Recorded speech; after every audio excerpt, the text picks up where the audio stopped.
ಎಲ್ರಿಗೂ ನಮಸ್ಕಾರ. ನಾನು ಶ್ರೀಹರ್ಷ ಎನ್, 2015ನೇ ಬ್ಯಾಚಿನ ಇಂಡಿಯನ್ ಪೋಸ್ಟಲ್ ಸರ್ವಿಸಿನ ಅಧಿಕಾರಿ.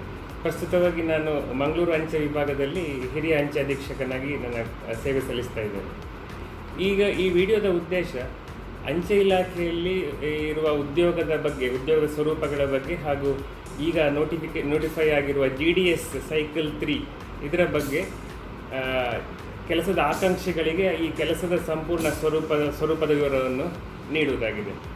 ಸಾಮಾನ್ಯವಾಗಿ ಯಾವುದೇ ಸಂದರ್ಭದಲ್ಲಿ ಈ ಸೋಷಿಯಲ್ ಮೀಡಿಯಾದಲ್ಲಿ ಅಥವಾ ಇಂಟರ್ನೆಟ್ಟಲ್ಲಿ, ಟಿವಿಯಲ್ಲಿ ಅಂಚೆ ಇಲಾಖೆಯಲ್ಲಿ ಬೃಹತ್ ಉದ್ಯೋಗ, ಇಷ್ಟೊಂದು 4,000 5,000 ಉದ್ಯೋಗ ಮತ್ತು ಅದರ ಸಂಬಳ ಅಷ್ಟು ಮಾತ್ರ ಇರ್ತದಷ್ಟೇ ಹೊರತು ಅದರ ಜಾಬಿನ ಸ್ವರೂಪ ಏನು, ಕೆಲಸದ ಲೊಕೇಶನ್ ಎಲ್ಲಿ, ಟ್ರಾನ್ಸ್ಫರ್ ಸಿಗುತ್ತಾ, ಪ್ರಮೋಷನ್ ಇದೆಯಾ, ಸಂಬಳ ಎಷ್ಟು ಸಿಗುತ್ತೆ, ಈ ಎಲ್ಲ ಅಂಶಗಳು ಸಾಮಾನ್ಯವಾಗಿ ಗೊತ್ತಿರೋದಿಲ್ಲ. ಹಾಗೂ ಇಂಟರ್ನೆಟ್ಟಲ್ಲಿ, ಸೋಷಿಯಲ್ ಮೀಡಿಯಾದಲ್ಲಿ ಈ ರೀತಿ ಹೆಡ್ಡಿಂಗ್ ಹಾಕುವವರು ಸಾಮಾನ್ಯವಾಗಿ ಅಂಚೆ ಇಲಾಖೆಯ ಡಿಪಾರ್ಟ್ಮೆಂಟ್ನ ಸ್ವರೂಪ ತಿಳಿದಿಲ್ಲದೆ ಇರುವವರೇ ಆಗಿರ್ತಾರೆ. ಅವರು ತಮ್ಮ ಪೋಸ್ಟಿಗೆ ಒಂದು ಜಾಸ್ತಿ ಕ್ಲಿಕ್ ಬರಲಿ ಹೇಳೋ ಉದ್ದೇಶದಿಂದ ಮಾತ್ರ ಹೆಡ್ಡಿಂಗ್ ಹಾಕಿರ್ತಾರೆ. ಸೊ ಅದರಿಂದಾಗಿ ಇಲಾಖೆಯ ಭಾಗವಾಗಿರುವುದರಿಂದಲೇ ಇದರ ಬಗ್ಗೆ ಒಂದು ಸಂಪೂರ್ಣ ಮತ್ತು ಸ್ಪಷ್ಟ ಕಲ್ಪನೆ ಕೊಡೋ ಒಂದು ವಿಡಿಯೋ ಮಾಡಿದರೆ ಈ ಕೆಲಸದ ಆಕಾಂಕ್ಷಿಗಳಿಗೆ ಆ ಕೆಲಸದ ಸ್ವರೂಪ ಏನು ಅಂತ ಹೇಳೋದನ್ನು ಸಂಪೂರ್ಣ ತಿಳ್ಕೊಂಡು ಅಪ್ಲೈ ಮಾಡಲಿಕ್ಕೆ ಸುಲಭ ಆಗ್ತದೆ ಅಂತ ಹೇಳೋ ಉದ್ದೇಶದಿಂದ ನಾವು ಈ ವಿಡಿಯೋ ಮಂಗಳೂರು ಅಂಚೆ ವಿಭಾಗದ ವತಿಯಿಂದ ಮಾಡ್ತಾ ಇದ್ದೇವೆ. ಸೊ ಈ ವಿಡಿಯೋದಲ್ಲಿ ನಿಮಗೆ ಇರುವಂತಹ ಎಲ್ಲ ಡೌಟ್ಗಳನ್ನು ಪರಿಹರಿಸಲಿಕ್ಕೆ ನಾವಿಲ್ಲಿ ಪ್ರಯತ್ನ ಪಡ್ತೇವೆ. ಸೊ GDS ಸೈಕಲ್ 3 ಅಂತ ಹೇಳೋದು ಈಗ ತಾನೇ ನೋಟಿಫೈ ಆಗಿದೆ. ಈ ಸೈಕಲ್ 3 ಅಂದರೆ ಏನು ಅಂತ ಹೇಳಿದರೆ, 3ನೇ ಸಲ ಈ ಥರದ ಈ GDS ರಿಕ್ರೂಟ್ಮೆಂಟ್ ಆನ್ಲೈನ್ ಪ್ರೊಸೆಸ್ ಆಗಿ ಇದು ಹತ್ತಿರ 3 ವರ್ಷ ಆಯಿತು. ಅಂದರೆ ಪ್ರಥಮ ಬಾರಿಗೆ ಆನ್ಲೈನ್ ರಿಕ್ರೂಟ್ಮೆಂಟ್ ಮೋಡಲ್ಲಿ ಮಾಡಿದಾಗ ಸೈಕಲ್ 1, ಕಳೆದ ವರ್ಷ 2ನೇ ಸಾರಿ ಮಾಡಿದಾಗ ಸೈಕಲ್ 2, ಮತ್ತು ಈಗ 3ನೇ ಸಾರಿ ಮಾಡಿದಾಗ ಇದಕ್ಕೆ ಸೈಕಲ್ 3 ಅಂತ ಇದಕ್ಕೆ ಹೆಸರಿಡಲಾಗಿದೆ. ಸೊ ಇದರ ನೋಟಿಫಿಕೇಷನ್ ನೀವು AP ಪೋಸ್ಟ್ ವೆಬ್ಸೈಟಲ್ಲಿ ನೋಡ್ಬೋದು. ಸೊ ಅದರಲ್ಲಿ ಯಾವುದೆಲ್ಲ ಪೋಸ್ಟ್ ಇದೆ, ಎಷ್ಟೆಲ್ಲ ಪೋಸ್ಟ್ಗಳು ರಿಕ್ರೂಟ್ಮೆಂಟಿಗೆ ಇದೆ, ರಿಕ್ರೂಟ್ಮೆಂಟ್ ಮೆಥಡ್ ಏನು ಎಂಬುದನ್ನೆಲ್ಲ ಡೀಟೇಲ್ ಆಗಿ ನೀಡಲಾಗಿದೆ. ಅದರ ನೋಟಿಫಿಕೇಷನ್ನು ನಾನು ಮುಂದೆ ಈ ವಿಡಿಯೋದಲ್ಲಿ ವಿವರವಾಗಿ ನಿಮಗೆ ಎಲ್ಲೆಲ್ಲ ಸಂದೇಹ ಬರುವ ಸಾಧ್ಯತೆ ಇದೆ ಅದನ್ನೆಲ್ಲ ವಿವರವಾಗಿ ಹೇಳ್ತಾ ಇದ್ದೇನೆ. ಅದರ ಮೊದಲು ನೋಡುಗರಿಗೆ ಒಂದು ಪ್ರಮುಖವಾದ ಅಂಶವನ್ನು ಸ್ಪಷ್ಟವಾಗಿ ಹೇಳಲಿಕ್ಕೆ ಬಯಸೋದು ಅಂತ ಹೇಳಿದರೆ, ಈ ರಿಕ್ರೂಟ್ಮೆಂಟ್ ಪ್ರೊಸೆಸ್ ಸಂಪೂರ್ಣವಾಗಿ ಮೆರಿಟ್ ಬೇಸ್ಡ್. ಸೊ ಈ GDS ರಿಕ್ರೂಟ್ಮೆಂಟ್ ಅಂತ ಹೇಳೋದು selection will be purely based on SLC marks of the candidate. ಇದಕ್ಕೆ ಅಪ್ಲೈ ಮಾಡುವ ಕ್ಯಾಂಡಿಡೇಟ್ಸ್ಗಳಿಗೆ ಎಜುಕೇಷನ್ ಎಷ್ಟೇ ಇರಲಿ, ಬೇರೆ ಜಾಬಲ್ಲಿ ಎಕ್ಸ್ಪೀರಿಯನ್ಸ್ ಎಷ್ಟೇ ಇರಲಿ, ಅದು ಯಾವುದು ಗಣನೆಗೆ ಬರೋದಿಲ್ಲ. ಅದು ಕೇವಲ ನೀವು SLCಯಲ್ಲಿ ಎಷ್ಟು ಮಾರ್ಕ್ ತಗೊಂಡಿದ್ದೀರಿ, SLCಯಲ್ಲಿ ಜಾಸ್ತಿ ಪರ್ಸೆಂಟೇಜ್ ಯಾರು ತಗೊಂಡಿದ್ದಾರೆ, ಆ ಬೇಸಿಸ್ ಮೇಲೆ ಮಾತ್ರ ಈ ಸೆಲೆಕ್ಷನ್ ಆಗ್ತಾಯಿದೆ. ಇದರಲ್ಲಿ ಯಾವ ಮಧ್ಯವರ್ತಿಗಳು ಇಲ್ಲ, ಯಾರ ಇನ್ಫ್ಲುಯೆನ್ಸು ಇಲ್ಲ, ಯಾವುದೇ ರೀತಿಯ ಭ್ರಷ್ಟಾಚಾರಕ್ಕೂ ಅವಕಾಶವಿಲ್ಲ. ಪ್ಯೂರ್ಲಿ ಆನ್ ಮೆರಿಟ್ ಬೇಸಿಸಲ್ಲಿ ಈ ಸೆಲೆಕ್ಷನ್ ಆಗುತ್ತೆ. ಇದರ ಬಗ್ಗೆ ಎಳ್ಳಷ್ಟು ಸಂಶಯ ಬೇಡ. ನಿಮಗೆ ಒಂದು ವೇಳೆ ಯಾರಾದರೂ ಈ ರೀತಿ ಅಂಶ ಹೊಡೆದರೆ ತಕ್ಷಣ ನಿಮ್ಮ ಹತ್ತಿರದ ಪೊಲೀಸ್ ಸ್ಟೇಷನ್ಗೆ ಕಂಪ್ಲೇಂಟ್ ಕೊಡಿ, ಅಥವಾ ನಮ್ಮ ಕರ್ನಾಟಕ ಪೋಸ್ಟ್ ವೆಬ್ಸೈಟಲ್ಲಿ ನಮ್ಮ ಅಧಿಕಾರಿಗಳ ಇಲಾಖೆಯ ಅಡ್ಮಿನಿಸ್ಟ್ರೇಟಿವ್ ಇಲಾಖೆಗಳ ಇಮೇಲ್ ಐಡಿಗಳಿರುತ್ತೆ, ಫೋನ್ ನಂಬರ್ ಇದೆ, ಅವರಿಗೆ ನಮ್ಮ ಗಮನಕ್ಕೆ ತನ್ನಿ.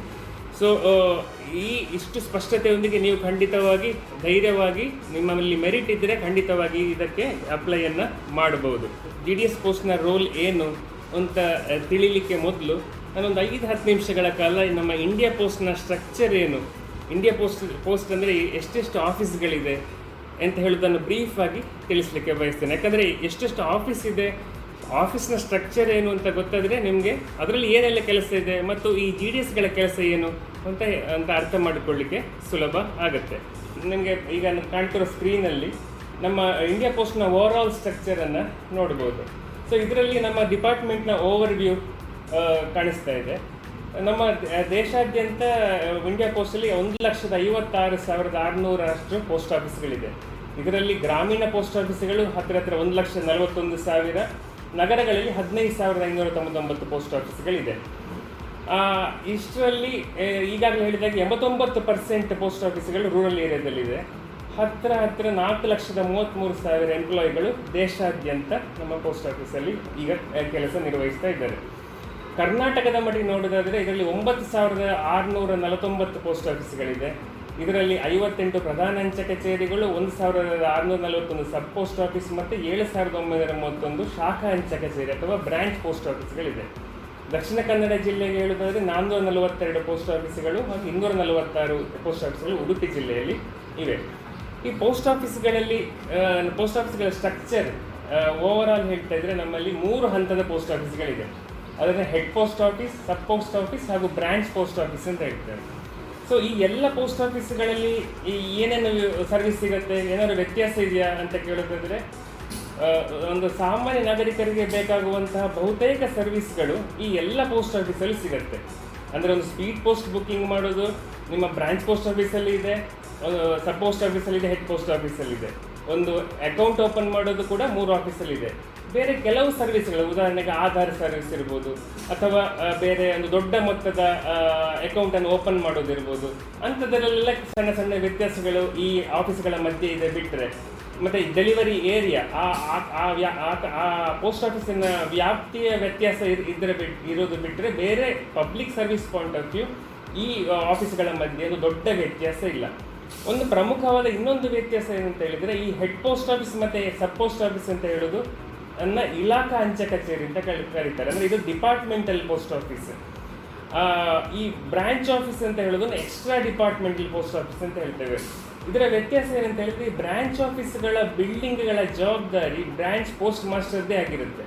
ಇನ್ನು ಸಬ್ ಆಫೀಸ್ ಮತ್ತು ಹೆಡ್ ಪೋಸ್ಟ್ ಆಫೀಸ್ಗಳಿಗೆ ಬಿಲ್ಡಿಂಗ್ ಒದಗಿಸುವುದು ಇಲಾಖೆಯ ಜವಾಬ್ದಾರಿ. ವೆರಸ್ ಬ್ರಾಂಚ್ ಪೋಸ್ಟ್ ಆಫೀಸ್ಗಳಲ್ಲಿ ಬಿಲ್ಡಿಂಗ್ಗಳ ಜವಾಬ್ದಾರಿ ಆ ಬ್ರಾಂಚ್ ಪೋಸ್ಟ್ ಮಾಸ್ಟರ್ದೇ ಆಗಿರುತ್ತೆ. ಮುಂದಿನ ಇದಲ್ಲದೆ ಕೆಲವು ಸಣ್ಣ ಪುಟ್ಟ ವ್ಯತ್ಯಾಸಗಳು, ಅದನ್ನು ಮುಂದೆ ನೋಡೋಣ. ಇದಲ್ಲದೆ ಮೇಲ್ ಆಫೀಸ್ಗಳಂತ ಇದೆ. ಮೇಲ್ ಆಫೀಸನ್ನು ನಮ್ಮ ಡಿಪಾರ್ಟ್ಮೆಂಟ್ ಟರ್ಮಿನಾಲಜಿಲಿ RMS ಆಫೀಸ್ ಅಂತ ಹೇಳ್ತಾರೆ. ಅಂದರೆ ರೈಲ್ವೆ ಮೇಲ್ ಆಫೀಸ್, ಮೇಲ್ ಸರ್ವಿಸ್ ಆಫೀಸ್ ಅಂತ ಹೇಳ್ತಾರೆ. ಸೊ ಇದರ ವ್ಯಾಪ್ತಿ ಏನು, ಇದರ ಕೆಲಸ ಏನಂತ ಹೇಳಿದ್ರೆ, ನೀವು ಫಾರ್ ಎಕ್ಸಾಂಪಲ್ ಯಾವೊಂದು ಪೋಸ್ಟ್ ಆಫೀಸ್ ಹೋಗಿ ಲೆಟರ್ ಬುಕ್ ಮಾಡ್ತೀರಾ, ಸ್ಪೀಡ್ ಪೋಸ್ಟ್ ಅಥವಾ ರಿಜಿಸ್ಟರ್ಡ್ ಬುಕ್ ಮಾಡ್ತೀರಾ. ಆ ರಿಜಿಸ್ಟರ್ಡ್ ಮತ್ತು ಸ್ಪೀಡ್ ಪೋಸ್ಟ್ ಆಫೀಸನ್ನು ಪಿನ್ ಕೋಡ್ ವೈಸ್ ಸಾರ್ಟ್ ಮಾಡಿ, ಯಾವ ಕಾಗದ ಎಲ್ಲಿಗೆ ತಲುಪಬೇಕು ಅಂತ ಸಾರ್ಟಿಂಗ್ ಮಾಡಿ ಆ ಕರೆಕ್ಟಾದ ಡೆಸ್ಟಿನೇಷನ್ಗೆ ಕಳಿಸುವಂಥ ಕೆಲಸವನ್ನು ಈ ಮೇಲ್ ಆಫೀಸಸ್ ಅಥವಾ RMS ಆಫೀಸಸ್ ನಮ್ಮ ಡಿಪಾರ್ಟ್ಮೆಂಟಲ್ಲಿ ಮಾಡುತ್ತೆ. ಮೇಲ್ ಮೋಟರ್ ಸರ್ವಿಸ್ ಅಂದರೆ ರೆಡ್ ವ್ಯಾನ್ಸನ್ನು ಮ್ಯಾನೇಜ್ ಮಾಡೋದು, ನೀವು ನೋಡಿರ್ಬೋದು. ಡಾರ್ಕ್ ಗಾಡೀಸ್ ಅಂದರೆ ಕೆಂಪು ವೆಹಿಕಲ್ ನೋಡ್ಬೋದು, ಅದನ್ನು ಮ್ಯಾನೇಜ್ ಮಾಡೋದು ಮೇಲ್ ಮೋಟರ್ ಸರ್ವಿಸ್ ಅಂತ ವಿಭಾಗ. ಅಡ್ಮಿನಿಸ್ಟ್ರೇಟಿವ್ ಆಫೀಸ್ ಅಂತ ಇದೆ. ಅಡ್ಮಿನಿಸ್ಟ್ರೇಟಿವ್ ಆಫೀಸ್ಗಳಂದರೆ ನಾವು ಈ ಪೋಸ್ಟ್ ಆಫೀಸ್ಗಳಲ್ಲಿರುವ ಹ್ಯೂಮನ್ ರಿಸೋರ್ಸ್ ಮ್ಯಾನೇಜ್ಮೆಂಟ್ ಮತ್ತು ಅಲ್ಲಿಗೆ ಇನ್ಫ್ರಾಸ್ಟ್ರಕ್ಚರ್ ಪ್ರೊವಿಷನ್, ಅಲ್ಲಿಗೆ ಬೇಕಾಗುವಂಥ ಇಂಟರ್ನೆಟ್ ಜನರೇಟರ್, UPS ಅಥವಾ ಹ್ಯೂಮನ್ ರಿಸೋರ್ಸ್ ಪ್ರೊವಿಷನ್, ಇದೆ ಅವರಿಗೆ ಟ್ರೈನಿಂಗ್ ವ್ಯವಸ್ಥೆ, ಇದನ್ನೆಲ್ಲ ಮಾಡುವ ಆಫೀಸ್ಗಳು ಅಡ್ಮಿನಿಸ್ಟ್ರೇಟಿವ್ ಆಫೀಸಸ್. ಟೆಕ್ನಾಲಜಿ ಸೆಂಟರ್ಗಳ ಇದೆ, ಟೆಕ್ನಾಲಜಿ ಡೆವಲಪ್ಮೆಂಟ್ ಮಾಡಲಿಕ್ಕೆ, ಅದು CPT. ಪೋಸ್ಟಲ್ ಟ್ರೈನಿಂಗ್ ಸೆಂಟರ್ಸ್ಗಳಿವೆ. ರಿಟರ್ನ್ ಲೆಟರ್ ಆಫೀಸಸ್ ಅಂದರೆ ಕೆಲವು ಬುಕ್ ಮಾಡಿದ ಲೆಟರ್ಸ್ ಡೆಸ್ಟಿನೇಷನಲ್ಲಿ ತಗೊಳ್ಳೋದಿಲ್ಲ, ವಾಪಸ್ ಅದು ಬಂದರೂ ಕೂಡ ಫ್ರಮ್ ಅಡ್ರೆಸ್ ಇರೋದಿರೋದು. ಅಂಥ ಆಫೀಸ್ಗಳನ್ನು ಡಿಸ್ಪೋಸ್ ಮಾಡಲಿಕ್ಕೆ ಒಂದು dedicated office return letter office ಅಂತ ಇದೆ. ಫಾರಿನ್ ಪೋಸ್ಟ್ ಆಫೀಸ್ ಅಂತ ಇದೆ. ಇಂಟರ್ನ್ಯಾಷನಲ್ ಮೇಲ್ಸ್, ವಿದೇಶಕ್ಕೆ ಹೋಗಿ ಮತ್ತೆ ಬರುವ ಆಫೀಸ್ಗಳ, ವಿದೇಶದಿಂದ ಬರುವ ಲೆಟರ್ಗಳನ್ನು ಪ್ರೊಸೆಸ್ ಮಾಡಲಿಕ್ಕೆ ಫಾರಿನ್ ಪೋಸ್ಟ್ ಆಫೀಸ್ ಇದೆ. ಆರ್ಮಿಯ ಪೋಸ್ಟಲ್ ರಿಕ್ವೈರ್ಮೆಂಟ್ಗೋಸ್ಕರ ಕೆಲಸ ಮಾಡುವ ಆರ್ಮಿ ಪೋಸ್ಟಲ್ ಸರ್ವಿಸ್ ಅಂತ ಇದೆ.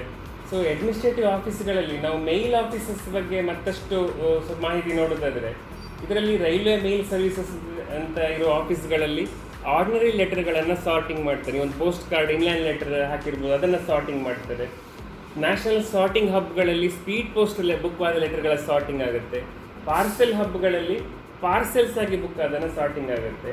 ಮತ್ತು ಹೆಡ್ ರೆಕಾರ್ಡ್ ಆಫೀಸ್ ಮತ್ತು ಸಬ್ ರೆಕಾರ್ಡ್ ಆಫೀಸ್ ಅಂತ ಇರುತ್ತೆ. ಇವುಗಳ ಜವಾಬ್ದಾರಿ ಈ ಮೇಲ್ ಆಫೀಸ್ಗಳಲ್ಲಿನ ಫೈಲ್ ವರ್ಕ್ಗಳು ಹೆಡ್ ರೆಕಾರ್ಡ್ ಆಫೀಸ್ ಮತ್ತು ಸಬ್ ರೆಕಾರ್ಡ್ ಆಫೀಸಲ್ಲಿ ಇರುತ್ತೆ. ಇನ್ನೊಂದು ಆಫೀಸ್ ಅಂದರೆ ಸೆಕ್ಷನ್ ಅಂತ ಹೇಳ್ತೀವಿ. ಅಂದರೆ ರೈಲಲ್ಲಿ ಕೆಲವು ಬೋಗಿಗಳಲ್ಲಿ ಲೆಟರ್ಸ್ ಒಂದು ಲೆಟರ್ಗಾಗಿ ಸಪ್ರೇಟ್ ಮೀಸಲಾದ ಬೋಗಿಗಳಿರುತ್ತೆ. ಅದರಲ್ಲಿ ಈ ಲೆಟರ್ ಸಾಗಿಸೋದು, ಪಾರ್ಸೆಲ್ ಸಾಗಿಸುವ ಆಫೀಸ್ಗಳನ್ನು ಸೆಕ್ಷನ್ ಅಂತ ಹೇಳ್ತೇವೆ. ಸೊ ಇಷ್ಟು ನಾನು ಯಾಕೆ ಹೇಳಿದೆ ಅಂದರೆ, ನಮ್ಮ ಪೋಸ್ಟಲ್ ಡಿಪಾರ್ಟ್ಮೆಂಟಲ್ಲಿ ಇಷ್ಟು ಸ್ಟ್ರಕ್ಚರ್ಗಳಿದೆ. ಸೊ ಇದನ್ನೆಲ್ಲ ಈ ಎಲ್ಲ ಆರ್ಗನೈಸೇಷನ್ ಸ್ಮೂತಾಗಿ ರನ್ ಆಗಬೇಕಾದ್ರೆ ವಿ ನೀಡ್ ಹ್ಯೂಮನ್ ರಿಸೋರ್ಸಸ್. ಅಂದರೆ ಒಂದು ಏಬಲ್ ಆ್ಯಂಡ್ ಕಾಂಪಿಟೆಂಟ್ ಸ್ಟಾಫ್ ನಮ್ಮಲ್ಲಿ ಇದ್ದರೆ ಮಾತ್ರ ಈ ಎಲ್ಲ ಆಫೀಸ್ಗಳು ಸ್ಮೂತಾಗಿ ನಡೀಲಿಕ್ಕೆ ಸಾಧ್ಯ. ಸೊ ಇಷ್ಟು ಆಫೀಸ್ಗಳಲ್ಲಿ ಹ್ಯೂಮನ್ ರಿಸೋರ್ಸ್ ಸ್ಟ್ರಕ್ಚರ್ ಯಾವ ಹಂತಗಳಲ್ಲಿರುವ ಆಫೀಷಿಯಲ್ಸ್ ಇರ್ತಾರೆ ಅಂತ ಮುಂದೆ ನೋಡೋಣ. ಸೊ ಯಾವುದೇ ಗೌರ್ಮೆಂಟ್ ಡಿಪಾರ್ಟ್ಮೆಂಟಲ್ಲಿ ಕೂಡ 4 ಹಂತಗಳಲ್ಲಿ ಹೆಚ್ಚಾಗಿ ರಿಕ್ರೂಟ್ಮೆಂಟ್ ನಡೆಯುತ್ತೆ. ಅದು ಸ್ಟೇಟ್ ಗೌರ್ಮೆಂಟ್ ಇರ್ಬೋದು, ಸೆಂಟ್ರಲ್ ಗೌರ್ಮೆಂಟ್ ಇರ್ಬೋದು.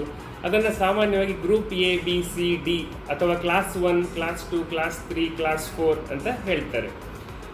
ಭಾರತೀಯ ಅಂಚೆ ಇಲಾಖೆಯಲ್ಲಿ ಕೂಡ ಅದೇ ರೀತಿಯ ಸಿಸ್ಟಮ್ ಇದೆ. ನಮ್ಮಲ್ಲಿ ಒಂದೇ ಒಂದು ವ್ಯತ್ಯಾಸ ಅಂದರೆ ಈ ಗ್ರಾಮೀಣ್ ಡಾಕ್ ಸೇವಕ್, ಈಗ ನೋಟಿಫಿಕೇಶನ್ ಕಾಲ್ ಫಾರ್ ಆಗಿದೆ ಗ್ರಾಮೀಣ್ ಡಾಕ್ ಸೇವಕ್ ಅಂತ ಹೇಳೋದು, ಇದೊಂದು ಭಾರತೀಯ ಅಂಚೆ ಇಲಾಖೆಗೆ ವಿಶಿಷ್ಟವಾಗಿರುವಂಥ ಒಂದು ಜಾಬ್ ಪೋಸ್ಟ್. ಈ ರೀತಿಯ ಪೋಸ್ಟ್ಗಳು ಬೇರೆ ಯಾವ ಇಲಾಖೆಯಲ್ಲೂ ಇಲ್ಲ. ಸೊ ಆ ಪೋಸ್ಟ್ ಓವರಾಲ್ ಸೆಟಪ್ಪಲ್ಲಿ ಎಲ್ಲಿ ಬರುತ್ತೆ, ಅವರ ರೋಲ್ ಏನು ಅಂತ ಮುಂದೆ ನೋಡೋಣ. ಈ ಪ್ರೆಸೆಂಟೇಷನ್ ನೀವು ನೋಡ್ತಾ ಇರುವ ಹಾಗೆ ಭಾರತೀಯ ಅಂಚೆ ಇಲಾಖೆಯಲ್ಲಿ ಕೂಡ ಗ್ರೂಪ್ ಎ ಲೆವೆಲ್ ಅಥವಾ ಕ್ಲಾಸ್ 1 ಲೆವೆಲಲ್ಲಿರೋ ಎಂಟ್ರಿ UPSC IAS ಎಕ್ಸಾಮ್ ಮೂಲಕ ನಡೆಯುತ್ತೆ. ಗ್ರೂಪ್ ಬಿ ಲೆವೆಲ್ ಅಂದರೆ ಗೆಜೆಟೆಡ್ ಬಿ ಗ್ರೂಪ್ ಆಫೀಸರ್ಸ್, ಇದರ ಸೆಲೆಕ್ಷನ್ ಸ್ಟಾಫ್ ಸೆಲೆಕ್ಷನ್ ಕಮಿಷನ್ ಅವರ ಕಂಬೈನ್ಡ್ ಗ್ರ್ಯಾಜುಯೇಟ್ ಲೆವೆಲ್ ಎಕ್ಸಾಮ್ ಮೂಲಕ, ಅದಕ್ಕೂ ಕೂಡ ಮೆರಿಟ್ ಬೇಸ್ಡ್ ಮೇಲೆ ಅದರ ಮೂಲಕ ಆಗುತ್ತೆ, ಮತ್ತು ಕೆಳಗಿನ ಹಂತದಿಂದ ಪ್ರಮೋಷನ್ ಮೂಲಕನೂ ಆಗುತ್ತೆ.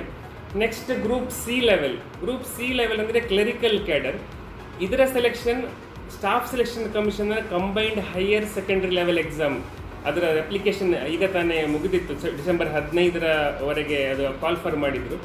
ಸೊ ಆ ಎಕ್ಸಾಮ್ ಮೂಲಕ ಗ್ರೂಪ್ ಸಿ ಕ್ಯಾಡರ್ನ ಸೆಲೆಕ್ಷನ್ ಆಗುತ್ತೆ. ಅದಲ್ಲದೆ ಕೆಳಗಿನ ಹಂತದಿಂದ ಪ್ರಮೋಷನ್ ಮೂಲಕ ಕೂಡ ಗ್ರೂಪ್ ಸಿ ಆಗುತ್ತೆ.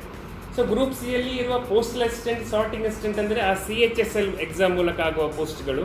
ಅವರ ಕೆಲಸ ಏನು ಅಂತ ಹೇಳಿದರೆ ಕೌಂಟರ್ಗಳಲ್ಲಿ, ನೀವು ಪೋಸ್ಟ್ ಆಫೀಸ್ ಕೌಂಟರಲ್ಲಿ ಸ್ಪೀಡ್ ಪೋಸ್ಟ್ ಬುಕ್ ಮಾಡುವವರು, ಮತ್ತು ಬ್ಯಾಂಕಿಂಗ್ ಡೆಪಾಸಿಟ್ ವಿಡ್ರಾವಲ್ನ ಸಪೋರ್ಟ್ ಮಾಡ್ತಿರೋರು, ಅವರೆಲ್ಲ ಈ ಕ್ಲರಿಕಲ್ ಕ್ಯಾಡರ್ ಪೋಸ್ಟಲ್ ಅಸಿಸ್ಟೆಂಟ್ಸ್ ಆಗಿರ್ತಾರೆ. ಸಾರ್ಟಿಂಗ್ ಅಸಿಸ್ಟೆಂಟ್ ಅಂದರೆ RMSಗಳ ಆಫೀಸ್ಗಳಲ್ಲಿ speed post hub, parcel hub ಮತ್ತು ರಿಜಿಸ್ಟ್ರೇಷನ್ ಸೆಂಟರ್ಗಳಲ್ಲಿ ಈ ಸಾರ್ಟಿಂಗ್ ಕೆಲಸ, ಪಿನ್ ಕೋಡ್ ವೈಸ್ ಡೆಸ್ಟಿನೇಷನಲ್ಲಿ ಸಾರ್ಟಿಂಗ್ ಮಾಡುವ ಕೆಲಸ ಸಾರ್ಟಿಂಗ್ ಅಸಿಸ್ಟೆಂಟ್ಗಳದ್ದಾಗಿರುತ್ತೆ. ಈ ಗ್ರೂಪ್ ಸಿ ಲೆವೆಲಲ್ಲೂ ಅಂಚೆ ಇಲಾಖೆಯಲ್ಲಿ ಇನ್ನೂ 2 ಹಂತದ ಪೋಸ್ಟ್ಗಳಿದೆ, ಪೋಸ್ಟ್ ಮೆನ್ಸ್ ಮತ್ತು MTS ಅಥವಾ ಮಲ್ಟಿ ಟಾಸ್ಕ್ ಸ್ಟಾಫ್ ಅಂತ. ಪೋಸ್ಟ್ ಮೆನ್ಗಳಂದರೆ ನಿಮಗೆ ಅದರ ಬಗ್ಗೆ ವಿವರ ಬೇಕಾಗಿ ಇಲ್ಲ, ಪೋಸ್ಟ್ ಮೆನ್ಗಳು ಎಲ್ಲರಿಗೆ ಗೊತ್ತೇ ಇದೆ. MTS ಅಂದರೆ ಮಲ್ಟಿ ಟಾಸ್ಕ್ ಸ್ಟಾಫ್, ಅಂದರೆ ಆಫೀಸಲ್ಲಿ ಬ್ಯಾಕ್ ಆಫೀಸ್ ವರ್ಕ್, ಅಂದರೆ ಫೈಲ್ ಮೂವ್ಮೆಂಟ್, ಸರ್ಕ್ಯುಲರನ್ನು ಡಿಸ್ಟ್ರಿಬ್ಯೂಟ್ ಮಾಡೋದು, ನಮ್ಮ ಡಿಪಾರ್ಟ್ಮೆಂಟ್ ಲೆಟರ್ ಬಾಕ್ಸ್ ಕ್ಲಿಯರೆನ್ಸ್, ಮತ್ತು ಒಂಥರ ಸ್ಟೇಟ್ ಗೌರ್ಮೆಂಟಲ್ಲಿ ನೋಡಿದ್ರೆ ಅದು ಅಟೆಂಡರ್ ಕೈಂಡ್ ಆಫ್ ಜಾಬ್. ಅಂದರೆ ಆಫೀಸನ್ನು, ಬ್ಯಾಕ್ ಆಫೀಸ್ ಅನ್ನೋದೇ ಫೈಲ್ ವಿಲೇವಾರಿ, ಆ ಕಡೆ ಒಂದು ಫೈಲ್ಗಳ ಮೂವ್ಮೆಂಟ್, ಅದರ ಸರ್ಕ್ಯುಲರ್ಗಳ ಡಿಸ್ಪ್ಯಾಚ್, ಇದೆಲ್ಲ ಆಫೀಸ್ ಬ್ಯಾಕ್ ಆಫೀಸ್ ವರ್ಕ್. ಅಂದರೆ ನಮ್ಮ ಪೋಸ್ಟ್ ಆಫೀಸ್ ಅವರೇ ಬೇರೆ, ಈಗ ಸೀಲ್ ಮೂಲಕ ಸ್ಟ್ಯಾಂಪ್ ಕ್ಯಾನ್ಸಲೇಷನ್, ಒಂದು ಬ್ಯಾಗ್ ಬರುತ್ತೆ, ಅದನ್ನು ಪೋಸ್ಟಲ್ ಬ್ಯಾಗ್ ಡೆಲಿವರಿಗಿರೋದು, ಆಫೀಸಿಗೆ ಬಂದದನ್ನು ಓಪನ್ ಮಾಡೋದು, ಅದನ್ನು ಡಿಸ್ಟ್ರಿಬ್ಯೂಟ್ ಮಾಡೋದು, ಅಥವಾ ಕಳಿಸ್ಲಿಕ್ಕಿರೋದನ್ನು ಬ್ಯಾಗ್ ಕ್ಲೋಸ್ ಮಾಡಿ ಕಳಿಸೋದು, ಇದೆಲ್ಲ ನಮ್ಮ MTS ಅಂತ ಕ್ಯಾಡರ್. ಅದು ಮೊದಲು ಗ್ರೂಪ್ D ಆಗಿತ್ತು, ಬಟ್ ಈಗ ಅದನ್ನು ಕೂಡ ಗ್ರೂಪ್ C ಜೊತೆನೆ ಮರ್ಜ್ ಮಾಡಿ. ಸೊ ಅಂಚೆ ಇಲಾಖೆಯಲ್ಲಿ ಈಗ ಇಲಾಖಾ ಸಿಬ್ಬಂದಿಗಳು ಅಂದರೆ ಗೌರ್ಮೆಂಟ್ ಸರ್ವೆಂಟ್ಸ್, ಸಿವಿಲ್ ಸರ್ವೆಂಟ್ಸ್ ಅಂದರೆ group A, group B, group C ಅಂತ ಈ 3 ಕ್ಯಾಟಗರಿ ಇದೆ. ಆಗ ನಾನು ಹೇಳಿದಾಗ ಈ ಇಲಾಖೆಯಲ್ಲಿರೋ ಒಂದು ವಿಶಿಷ್ಟವಾದ ಸೆಕ್ಷನ್ ಅಂದರೆ GDS ಅಂದರೆ ಅವರು ಇಲಾಖಾ ಸಿಬ್ಬಂದಿಗಳಲ್ಲ, ಅವರು ಸಂಪೂರ್ಣ ಪ್ರಮಾಣದ ಸರ್ಕಾರಿ ನೌಕರರಲ್ಲ. ಅವರು ಕೇವಲ ಒಂದು 5 ಗಂಟೆ, ಮ್ಯಾಕ್ಸಿಮಮ್ 5 ಗಂಟೆ ಕೆಲಸ ನಿರ್ವಹಿಸುವಂತಹ ಒಂದು ಸಿಬ್ಬಂದಿಗಳ ವರ್ಗ. ಈ GDS ರಿಕ್ರೂಟ್ಮೆಂಟ್ ಬಗ್ಗೆ ನಾವೀಗ ವಿಡಿಯೋ ಮಾಡ್ತಿರೋದ್ರಿಂದ ಇದರ ಬಗ್ಗೆ ಒಂದು 2 ನಿಮಿಷಗಳ ಅದರ ಹಿನ್ನೆಲೆಯನ್ನು ನಿಮಗೆ ಹೇಳಲಿಕ್ಕೆ ಬಯಸ್ತೇನೆ. ಸೊ ಬ್ರಿಟಿಷ್ ಟೈಮಲ್ಲಿ ನಮ್ಮ ಇಲಾಖೆ ಆರಂಭವಾಯಿತು. ಆ ಟೈಮಲ್ಲಿ ಎಲ್ಲ ಹಳ್ಳಿಗಳಿಗೂ ಕೂಡ ನಮ್ಮ ಪೋಸ್ಟಲ್ ಸರ್ವಿಸನ್ನು ಎಕ್ಸ್ಪ್ಯಾಂಡ್ ಮಾಡೋದಕ್ಕೋಸ್ಕರ ಬ್ರಿಟಿಷರು ಪ್ರತಿ ಹಳ್ಳಿಯಲ್ಲೂ ಪೋಸ್ಟಲ್ ಸರ್ವಿಸ್ ಕೊಡಬೇಕು ಅಂತ ನಿರ್ಧರಿಸಿದರು.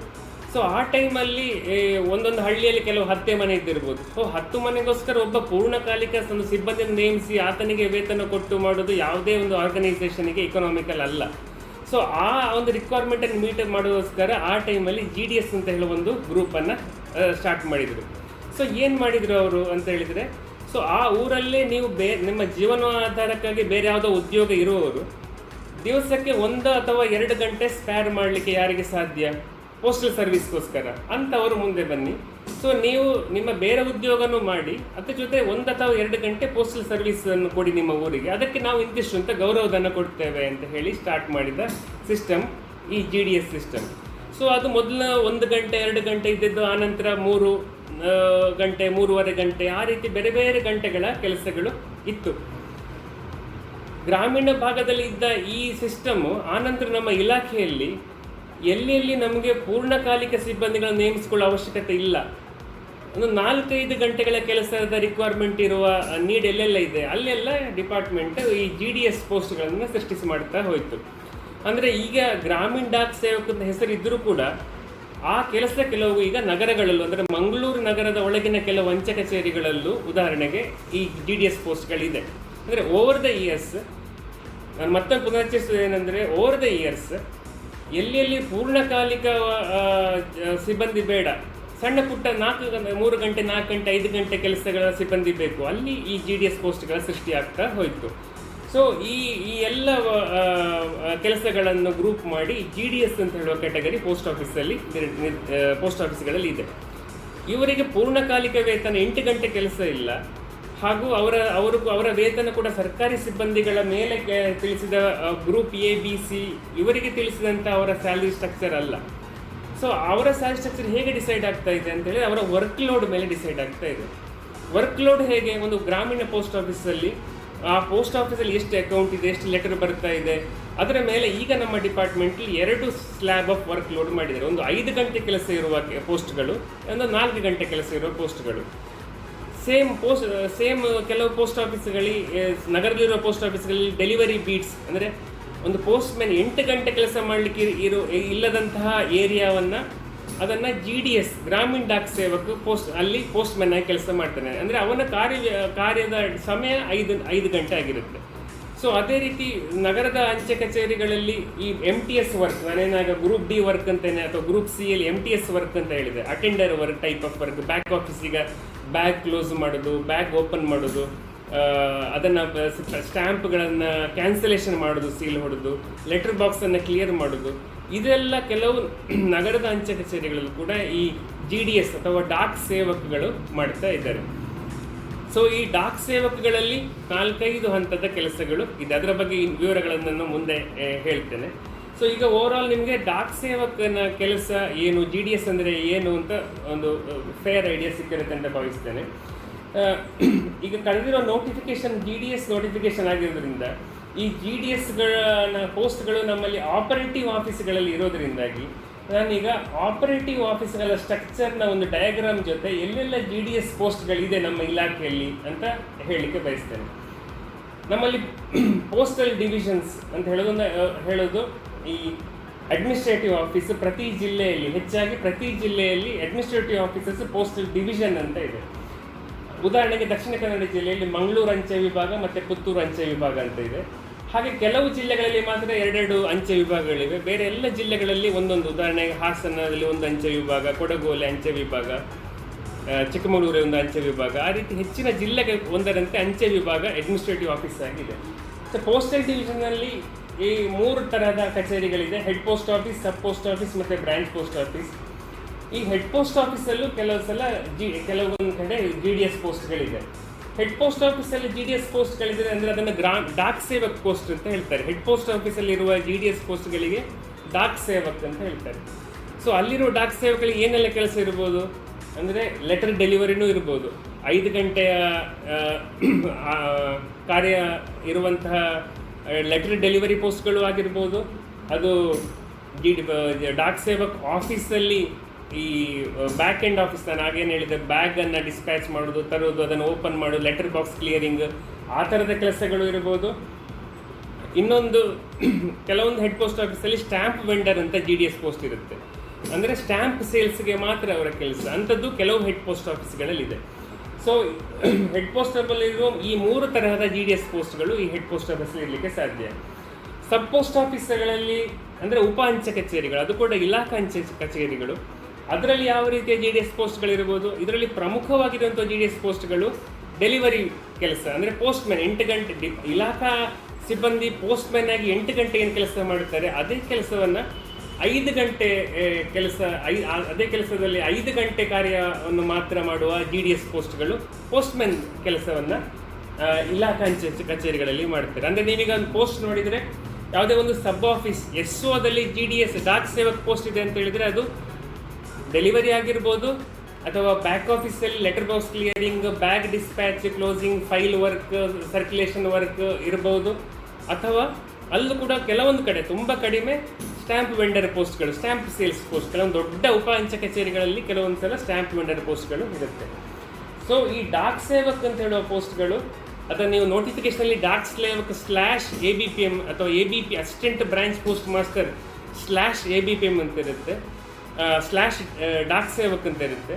ಸೊ ಆ ಪೋಸ್ಟ್ಗಳಲ್ಲಿನ ಕಾರ್ಯಗಳು ಮೇಲ್ ಡೆಲಿವರಿ ಇರ್ಬೋದು, ಮೇಲ್ ಪ್ಯಾಕಿಂಗ್ ಇರ್ಬೋದು, exchange of mail bags with bus and mail. ಅದು ಕೂಡ ಅಂದರೆ ಕೆಲವೊಂದು ಸಲ ಆ GDS ಪೋಸ್ಟ್ಗಳಿಗೆ ತುಂಬ ಕಡಿಮೆ ಇದೆ ಅಂಥ ಪೋಸ್ಟ್ಗಳು.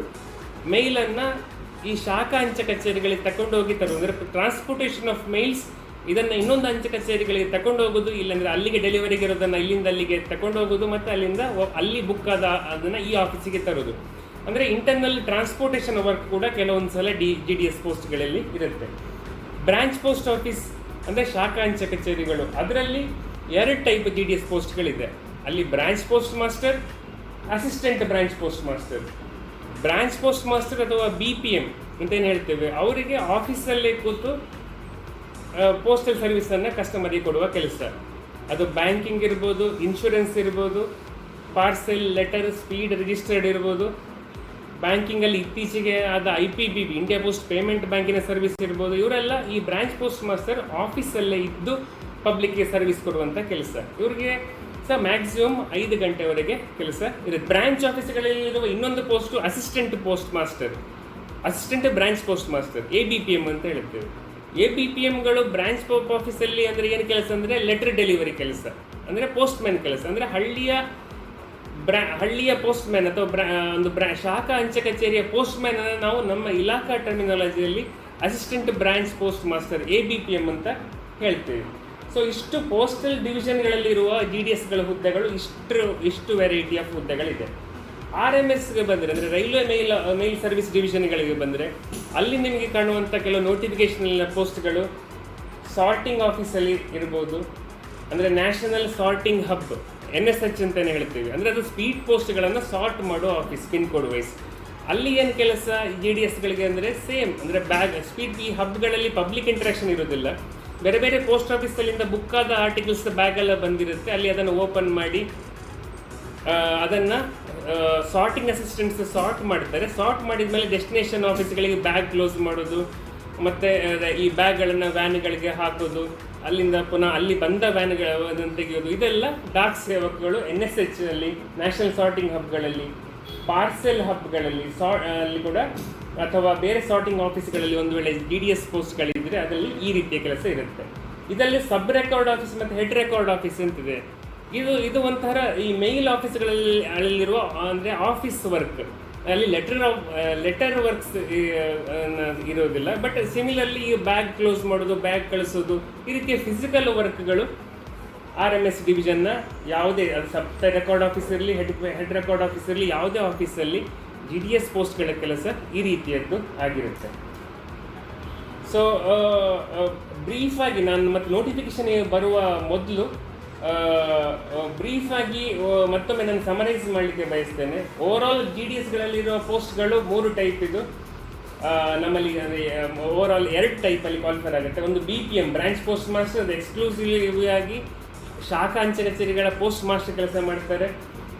ಇನ್ನೊಂದು ನಮ್ಮಲ್ಲಿ ABPM / ಡಾಕ್ ಸೇವಕ್ ಅಂತ ಕ್ಯಾಟಗರಿ ಆಗಿದೆ.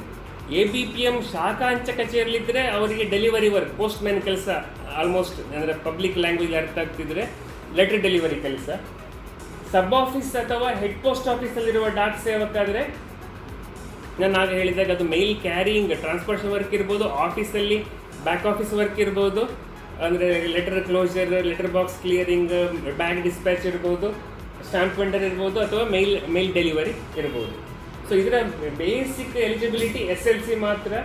ಇದರಲ್ಲಿ ಇಂಟರ್ವ್ಯೂ ಪ್ರೊಸೆಸ್ಸೇ ಇಲ್ಲ, ಯಾಕಂದರೆ ಸರ್ಕಾರ ಟ್ರಾನ್ಸ್ಪರೆಂಟ್ ರಿಕ್ರೂಟ್ಮೆಂಟ್ ಪ್ರೊಸೀಜರ್ ಮಾಡಲಿಕ್ಕೆ ಇಂಟರ್ವ್ಯೂ ಪ್ರೊಸೆಸ್ಸನ್ನೇ ಕಂಪ್ಲೀಟಾಗಿ ಎಲಿಮಿನೇಟ್ ಮಾಡಿದೆ. ಇಂಟರ್ವ್ಯೂ ಸ್ಟೆಪ್ಪೇ ಇಲ್ಲ. SLC ಮಾರ್ಕ್ಸ್ನ ಮೆರಿಟ್ ಮೇಲೆ ಮಾತ್ರ ಸೆಲೆಕ್ಷನ್ ಆಗುತ್ತೆ. ಮತ್ತು ಕಂಪ್ಯೂಟರ್ ಕೋರ್ಸ್ 60 ಡೇಸ್ ಮಿನಿಮಮ್ 60 ದಿವಸಗಳೊಬ್ಬರು ಕಂಪ್ಯೂಟರ್ ಕೋರ್ಸನ್ನು ಮಾಡಿರಬೇಕಾದ ಅನಿವಾರ್ಯತೆ ಇದೆ. ಕಂಪ್ಯೂಟರ್ ಕೋರ್ಸ್ಗೆ ಮಾಡೋದ್ರಿಂದ ಕೆಲವು ಎಕ್ಸೆಂಪ್ಷನ್ಸ್ ಇದೆ. ಅಂದರೆ SLC ಅಥವಾ ಅದರ ಮೇಲ್ಪಟ್ಟು ಕಂಪ್ಯೂಟರ್ ಸೈನ್ಸನ್ನು ಒಂದು ಸಬ್ಜೆಕ್ಟಾಗಿ ಓದಿದವರಿಗೆ ಈ ಕಂಪ್ಯೂಟರ್ ಕೋರ್ಸ್ ಮಾಡಬೇಕಾದ ಅನಿವಾರ್ಯತೆ ಇಲ್ಲ. ಆ SLC ಅಥವಾ ಮೇಲ್ಪಟ್ಟಿನ ತರಗತಿಗಳಲ್ಲಿ ಕಂಪ್ಯೂಟರ್ ಒಂದು ಸಬ್ಜೆಕ್ಟಾಗಿ ಕಲ್ತಿದೆ ಅಂತ ಹೇಳುವ ಸರ್ಟಿಫಿಕೇಟ್ ಸಿಕ್ಕಿದ್ರು ಅವರು ಕಂಪ್ಯೂಟರ್ ಕೋರ್ಸ್ ಮಾಡಬೇಕಾದ ಅನಿವಾರ್ಯತೆ ಇರೋದಿಲ್ಲ. ಸೊ SLC ಇಂದ ಮೇಲ್ಪಟ್ಟು ಓದಿದವರು ಕೂಡ ಅಪ್ಲೈ ಮಾಡ್ಬೋದು. ಬೇರೆ ಜಾಬ್ ಎಕ್ಸ್ಪೀರಿಯನ್ಸ್ ಇರೋರು ಮಾಡ್ಬೋದು. ಆದರೆ ಅದು ಯಾವುದೂ ನಮ್ಮ ಸಿಲೆಕ್ಷನ್ ಕ್ರೈಟೀರಿಯಾಕ್ಕೆ ಗಣನೆಗೆ ಬರೋದಿಲ್ಲ. ಬರೀ SLC ಮಾರ್ಕ್ಸ್ನ ಮೆರಿಟ್ ಮಾತ್ರ ಸೆಲೆಕ್ಷನ್ ಕ್ರೈಟೀರಿಯಾದಲ್ಲಿ ಬರುತ್ತೆ. SLCವರೆಗೆ SLCಯಲ್ಲಿ ಕನ್ನಡವನ್ನು ಒಂದು ಲೋಕಲ್ ಲ್ಯಾಂಗ್ವೇಜ್ ಆಗಿ ಒಂದು ಸಬ್ಜೆಕ್ಟ್ ಆಗಿ ಕನ್ನಡವನ್ನು ಸ್ಟಡಿ ಮಾಡಿದವರು ಮಾತ್ರ ಕರ್ನಾಟಕ ಸರ್ಕಲ್ನ GDS ಪೋಸ್ಟಿಗೆ ಅರ್ಹತೆಯನ್ನು ಪಡೆದಿರ್ತಾರೆ. ಕನ್ನಡವನ್ನು ಫಸ್ಟ್ ಲ್ಯಾಂಗ್ವೇಜ್ ಆಗಿ, ಸೆಕೆಂಡ್ ಥರ್ಡ್ ಲ್ಯಾಂಗ್ವೇಜ್ ಯಾವುದರಲ್ಲಾದರೂ ಓದಿರ್ಬೋದು. ಸೊ 10th ಒಂದು ಕನ್ನಡವನ್ನು ಲೋಕಲ್ ಲ್ಯಾಂಗ್ವೇಜ್ ಆಗಿ ಒಂದು ಸಬ್ಜೆಕ್ಟ್ ಆಗಿ ಓದಿರೋದು ಈ ಪೋಸ್ಟಿಗೆ ಅನಿವಾರ್ಯ. ಏಜ್ ಲಿಮಿಟ್ಗಳು 18ರಿಂದ 40 ಜನರಲ್ ಕ್ಯಾಂಡಿಡೇಟ್ಗಳಿಗೆ, ಬೇರೆ ಕ್ಯಾಂಡಿಡೇಟ್ಗಳಿಗೆ ರಿಲ್ಯಾಕ್ಸೇಷನ್ ಇದೆ. ಅದನ್ನು ನೀವು ನೋಟಿಫಿಕೇಷನಲ್ಲಿ ನೋಡ್ಬೋದು. ಶಾಖಾಂಚ ಕಚೇರಿಯ ಬ್ರಾಂಚ್ ಪೋಸ್ಟ್ ಮಾಸ್ಟರ್ ಜವಾಬ್ದಾರಿ, ಆ ಪೋಸ್ಟ್ ಆಫೀಸಿಗೆ ಆ ಪೋಸ್ಟ್ ಆಫೀಸಿನ ಸ್ಮೂತ್ ಫಂಕ್ಷನಿಗೆ ಅವರದ್ದೇ ಜವಾಬ್ದಾರಿ. ಬ್ಯಾಂಕಿಂಗ್, ಇನ್ಶೂರೆನ್ಸ್, ಲೆಟರ್ ಪಾರ್ಸೆಲ್ನ ಜವಾಬ್ದಾರಿ, overall supervision of the office.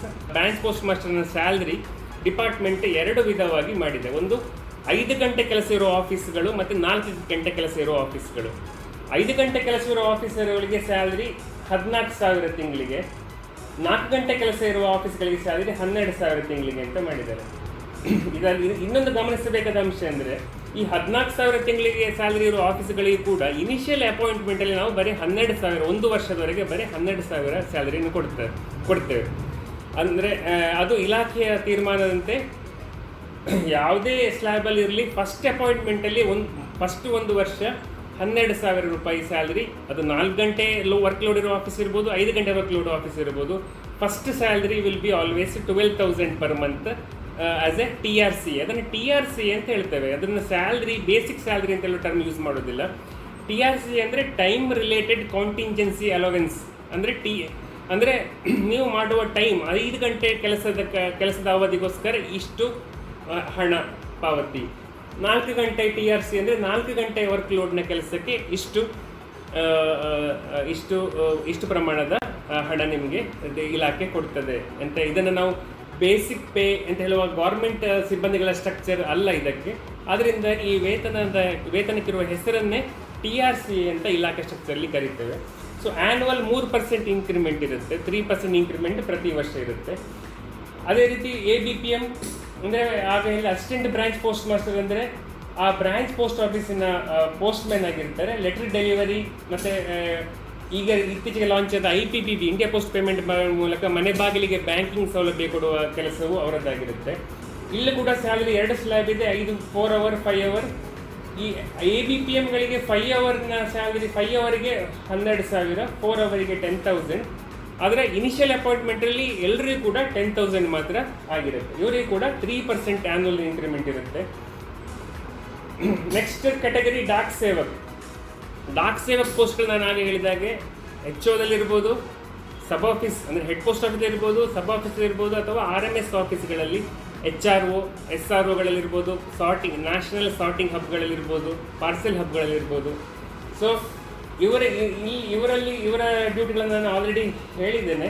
ಮತ್ತೊಂದು ಸಲ ನೀವು ನೋಡ್ಬೋದು. ಓವರಾಲ್ ಇಷ್ಟು ಟೈಪಿನ ಡ್ಯೂಟಿ ಇದು ಎಲ್ಲವೂ ಒಬ್ಬರಿಗೆ ಇರೋದಿಲ್ಲ. ಕೆಲವು ಪೋಸ್ಟ್ಗಳಿಗೆ ಕೆಲವು ಡ್ಯೂಟಿ ಅಂದರೆ ಲೆಟರ್ ಡೆಲಿವರಿ ಪೋಸ್ಟ್, ಅದು ಲೆಟರ್ ಡೆಲಿವರಿ ಪೋಸ್ಟ್ ಆಗಿದ್ರೆ ಲೆಟರ್ ಡೆಲಿವರಿ ಮಾತ್ರ ಇರುತ್ತೆ. ಆಫೀಸಲ್ಲಿ ಬ್ಯಾಕ್ ಎಂಡ್ ಪ್ಯಾಕರ್ ಅಂತ ಹೇಳ್ತೇವೆ, ಮೊದಲು ಪ್ಯಾಕರ್ ಅಂತ ಹೇಳ್ತಾ ಇದ್ದೀವಿ. ಅದಾಗಿದ್ದರೆ ಆಫೀಸಲ್ಲಿ 5 ಗಂಟೆ, ಸಬ್ ಆಫೀಸ್ಗಳಲ್ಲಿ ಲೆಟರ್ ಡಿಸ್ಪ್ಯಾಚ್ ರಿಸೀವಿಂಗ್ ಕುರಿತಂಥ ಜಾಬ್ ಇರುತ್ತೆ. ಸೊ ಆ ರೀತಿ ಇದರಲ್ಲಿ ಯಾವುದಾದ್ರೂ ಒಂದು ಜಾಬ್ ಡಾಕ್ ಸೇವಕಗಳಿರುತ್ತೆ. ಅಲ್ಲಿ ಕೂಡ 2 ಸ್ಲ್ಯಾಬ್ ಇದೆ, 5 ಅವರ್ 5 ಅವರ್ಸ್ 4 ಅವರ್ಸ್. 5 ಅವರ್ಸಿಗೆ 12,000 ಪರ್ ಮಂತ್, 4 ಅವರ್ಸಿಗೆ 10,000 ಪರ್ ಮಂತ್. ಇನಿಷಿಯಲ್ ಅಪಾಯಿಂಟ್ಮೆಂಟಿಗೆ ಎಲ್ರಿಗೂ 10,000 ಪರ್ ಮಂತ್, 3% ಆ್ಯನ್ಯುವಲ್ ಇನ್ಕ್ರೀಸ್ ಇರುತ್ತೆ. ಇದಲ್ಲದೆ ಬೇರೆ ಬೆನಿಫಿಟ್ಸ್ ಏನಿದೆ, ಆಲ್ಮೋಸ್ಟ್ ಹೆಚ್ಚಿನವರಿಗೆ ಅವರ ಮನೆ ಹತ್ತಿರದ ಆಫೀಸಲ್ಲಿ ವೇಕೆನ್ಸಿ ಇದ್ದರೆ ಮನೆ ಹತ್ತಿರ ಕೆಲಸ ಮಾಡಲಿಕ್ಕೆ ಅವಕಾಶ, ಒಂದು ಫೈನಾನ್ಷಿಯಲ್ ಸೆಕ್ಯೂರಿಟಿ ದೊರೆಯುತ್ತೆ ಈ ಕೆಲಸದಲ್ಲಿ. ಸೊಸೈಟಿಲಿ ರೆಸ್ಪೆಕ್ಟೇಬಲ್ ಪೊಸಿಷನ್ ದೊರೆಯುತ್ತೆ. ವರ್ಕ್ ಸ್ಯಾಟಿಸ್ಫ್ಯಾಕ್ಷನ್ ಇದೆ. ಇಲಾಖೆಯಲ್ಲಿ ನಿಮ್ಮ ಒಳ್ಳೆ ಕೆಲಸ ಮಾಡಿದರೆ ಅವಾರ್ಡ್ಗಳು ಕೊಡುವಂತಹ ಸಿಸ್ಟಮ್ ಇದೆ. ಸೊ ಈಗ DDS ಸೈಕಲ್ 3ಯ ನೋಟಿಫಿಕೇಷನ್ ನೋಡೋಣ. ನೋಟಿಫಿಕೇಷನ್ನ ಬೇರೆ ಬೇರೆ ಸೆಕ್ಷನ್ಗಳಲ್ಲಿ ನೋಡ್ತಾ ಹೋಗೋಣ. ಇದರಲ್ಲಿ ನಾನು ಸೆಲ್ಫ್ ಎಕ್ಸ್ಪ್ಲನೇಟರಿ ಸೆಕ್ಷನ್ಗಳನ್ನು ಕವರ್ ಮಾಡೋದಿಲ್ಲ. ಯಾವುದರಲ್ಲಿ ನಿಮಗೆ ಸಂಶಯ ಬರ್ಬೋದು, ಡೌಟ್ ಬರ್ಬೋದು, ಅದನ್ನು ಮಾತ್ರ ನಾನು ಎಕ್ಸ್ಪ್ಲೈನ್ ಮಾಡ್ತಾ ಹೋಗ್ತೇನೆ. ಸೊ ಮತ್ತೊಮ್ಮೆ ನಾನು ಈ ನೋಟಿಫಿಕೇಷನ್ನ ಫಸ್ಟ್ ಸೆಕ್ಷನ್ಗೆ ಹೋಗೋ ಮೊದಲು ನಿಮ್ಮಲ್ಲಿ ಎಲ್ಲರಲ್ಲಿ ನನ್ನ ಕೋರಿಕೆ ಏನಂತ ಹೇಳಿದರೆ, ಈ ನೋಟಿಫಿಕೇಷನ್ನ ದಯವಿಟ್ಟು ಸಾವಧಾನವಾಗಿ ಎಲ್ಲರೂ ಓದಿ, ಇದರ ವರ್ಕ್ ಡ್ಯೂಟೀಸನ್ನು ಕರೆಕ್ಟಾಗಿ ನೋಡಿ, ನಿಮಗೆ ನಿಮ್ಮ ಆ ಕೆಲಸಗಳು ನಿಮಗೆ ಓಕೆ ಅಂತ ಇದ್ದರೆ ಮಾತ್ರ ಅಪ್ಲೈ ಮಾಡಿ. ಅತ್ಯಂತ ಇಂಪಾರ್ಟೆಂಟಾಗಿ ಹೇಳ್ತಾ ಇದ್ದೇನೆ ಅಂತ ಹೇಳಿದರೆ,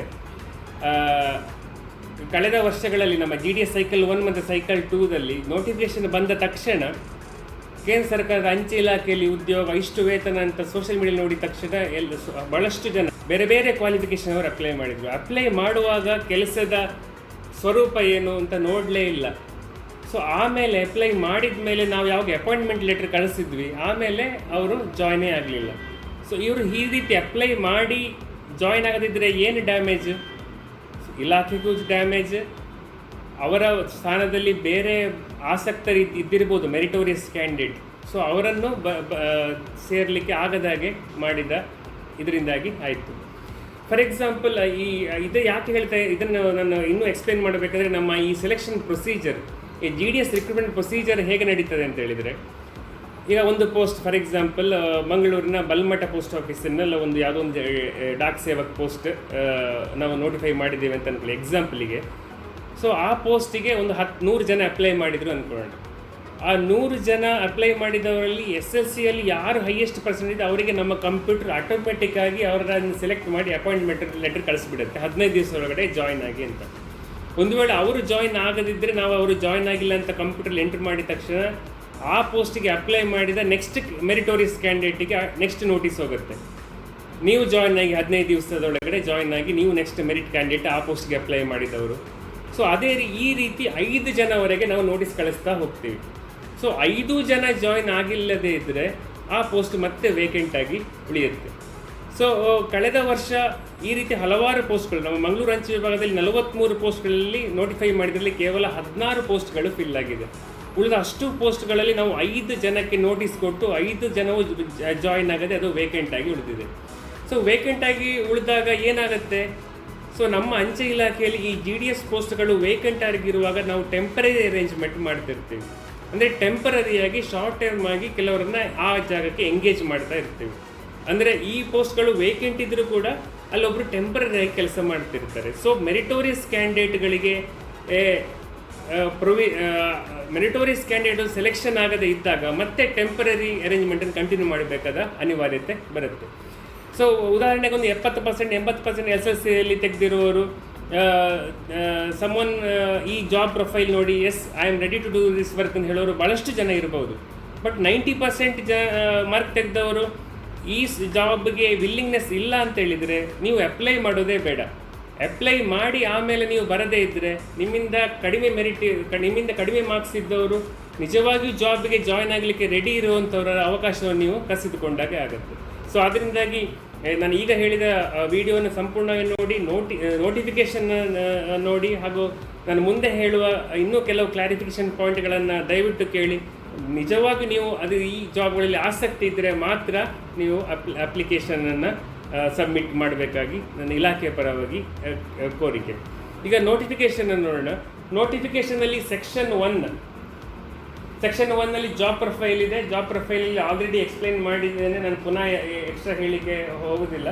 ಇದರಲ್ಲಿ ಒಂದು ಲೈನ್ ಇದೆ, work performed for IPPB will not be include in the calculation of TRCA since the same is being done on incentive basis ಅಂತ.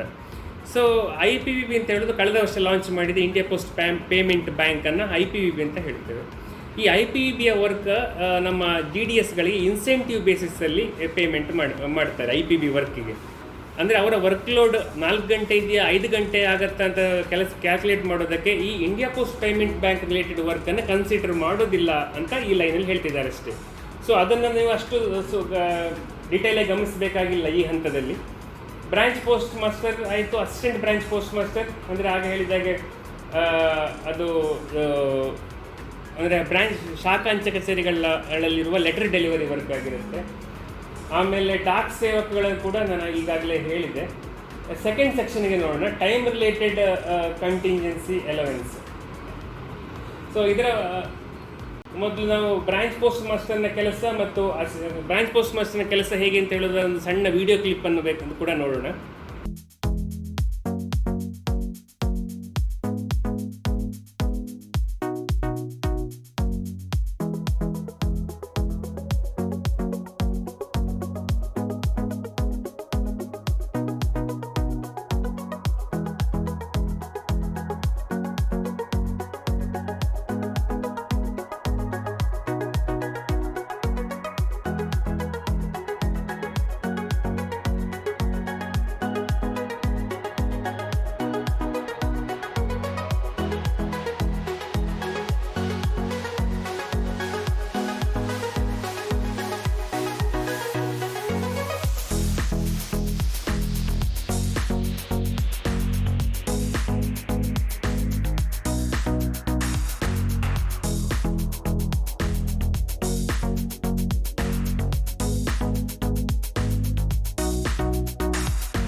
ಅಸಿಸ್ಟೆಂಟ್ ಬ್ರಾಂಚ್ ಪೋಸ್ಟ್ ಮಾಸ್ಟರ್ನ ಕೆಲಸದ ಸ್ವರೂಪದ ಸಣ್ಣ ವಿಡಿಯೋ ಕ್ಲಿಪ್ಪನ್ನು ನೋಡೋಣ.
ಡಾಕ್ ಸೇವಕಗಳಲ್ಲಿ ಬೇರೆ ಬೇರೆ ಥರದ ರೋಲ್ ಇದೆ. ನಾನು ಆಗ ಹೇಳಿದಾಗೆ ಡಾಕ್ ಸೇವಕರಲ್ಲಿ ಡೆಲಿವರಿ ಡಾಕ್ ಸೇವಕ್ ಡ್ಯೂಟಿ ಮಾಡೋ ಡಾಕ್ ಸೇವಕಗಳನ್ನು ಅಂದರೆ ಸಬ್ ಆಫೀಸಲ್ಲಿ ಡಾಕ್ ಸೇವಕ್ ಪೋಸ್ಟ್ ಇದ್ದರೆ ಡೆಲಿವರಿ ವರ್ಕ್ ಇರ್ಬೋದು, ಅದರ ಡ್ಯೂಟಿ ನೋಡೋಣ.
ಸಬ್ ಆಫೀಸಲ್ಲಿ Dak Sevak office work pack ಅಂದರೆ DDS ಪ್ಯಾಕರ್ ಅಂತ ಅದನ್ನು ಮೊದಲು ಹೇಳ್ತಿದ್ವಿ, ಅದರ ಡ್ಯೂಟಿಯನ್ನು ನೋಡೋಣ.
ಸಬ್ ಆಫೀಸಲ್ಲಿ Dak Sevak, DDS stamp vendor ಅಂದರೆ ಸ್ಟ್ಯಾಂಪ್ ಸೇಲ್ಸ್, ಆ ಡ್ಯೂಟಿ ನೋಡೋಣ.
National sorting hub NSH parcel hub, ಇಲ್ಲಿನ GDSನ ಡ್ಯೂಟಿ ನೋಡೋಣ.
RMS ಆಫೀಸಲ್ಲಿ ಅಥವಾ ಅದನ್ನು ಹೆಡ್ ರೆಕಾರ್ಡ್ ಆಫೀಸ್ ಅಥವಾ ಸಬ್ ರೆಕಾರ್ಡ್ ಆಫೀಸಲ್ಲಿನ DDSನ ಡ್ಯೂಟಿ ನೋಡೋಣ.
ಸೊ ಈಗ ಸೆಕ್ಷನ್ 2ಕ್ಕೆ ಬನ್ನಿ. ಇಲ್ಲಿ ಸ್ಯಾಲ್ರಿ ಬಗ್ಗೆ ಅಂದರೆ time related continuity allowance TRCA ಬಗ್ಗೆ ಹೇಳ್ತಿದ್ದಾರೆ.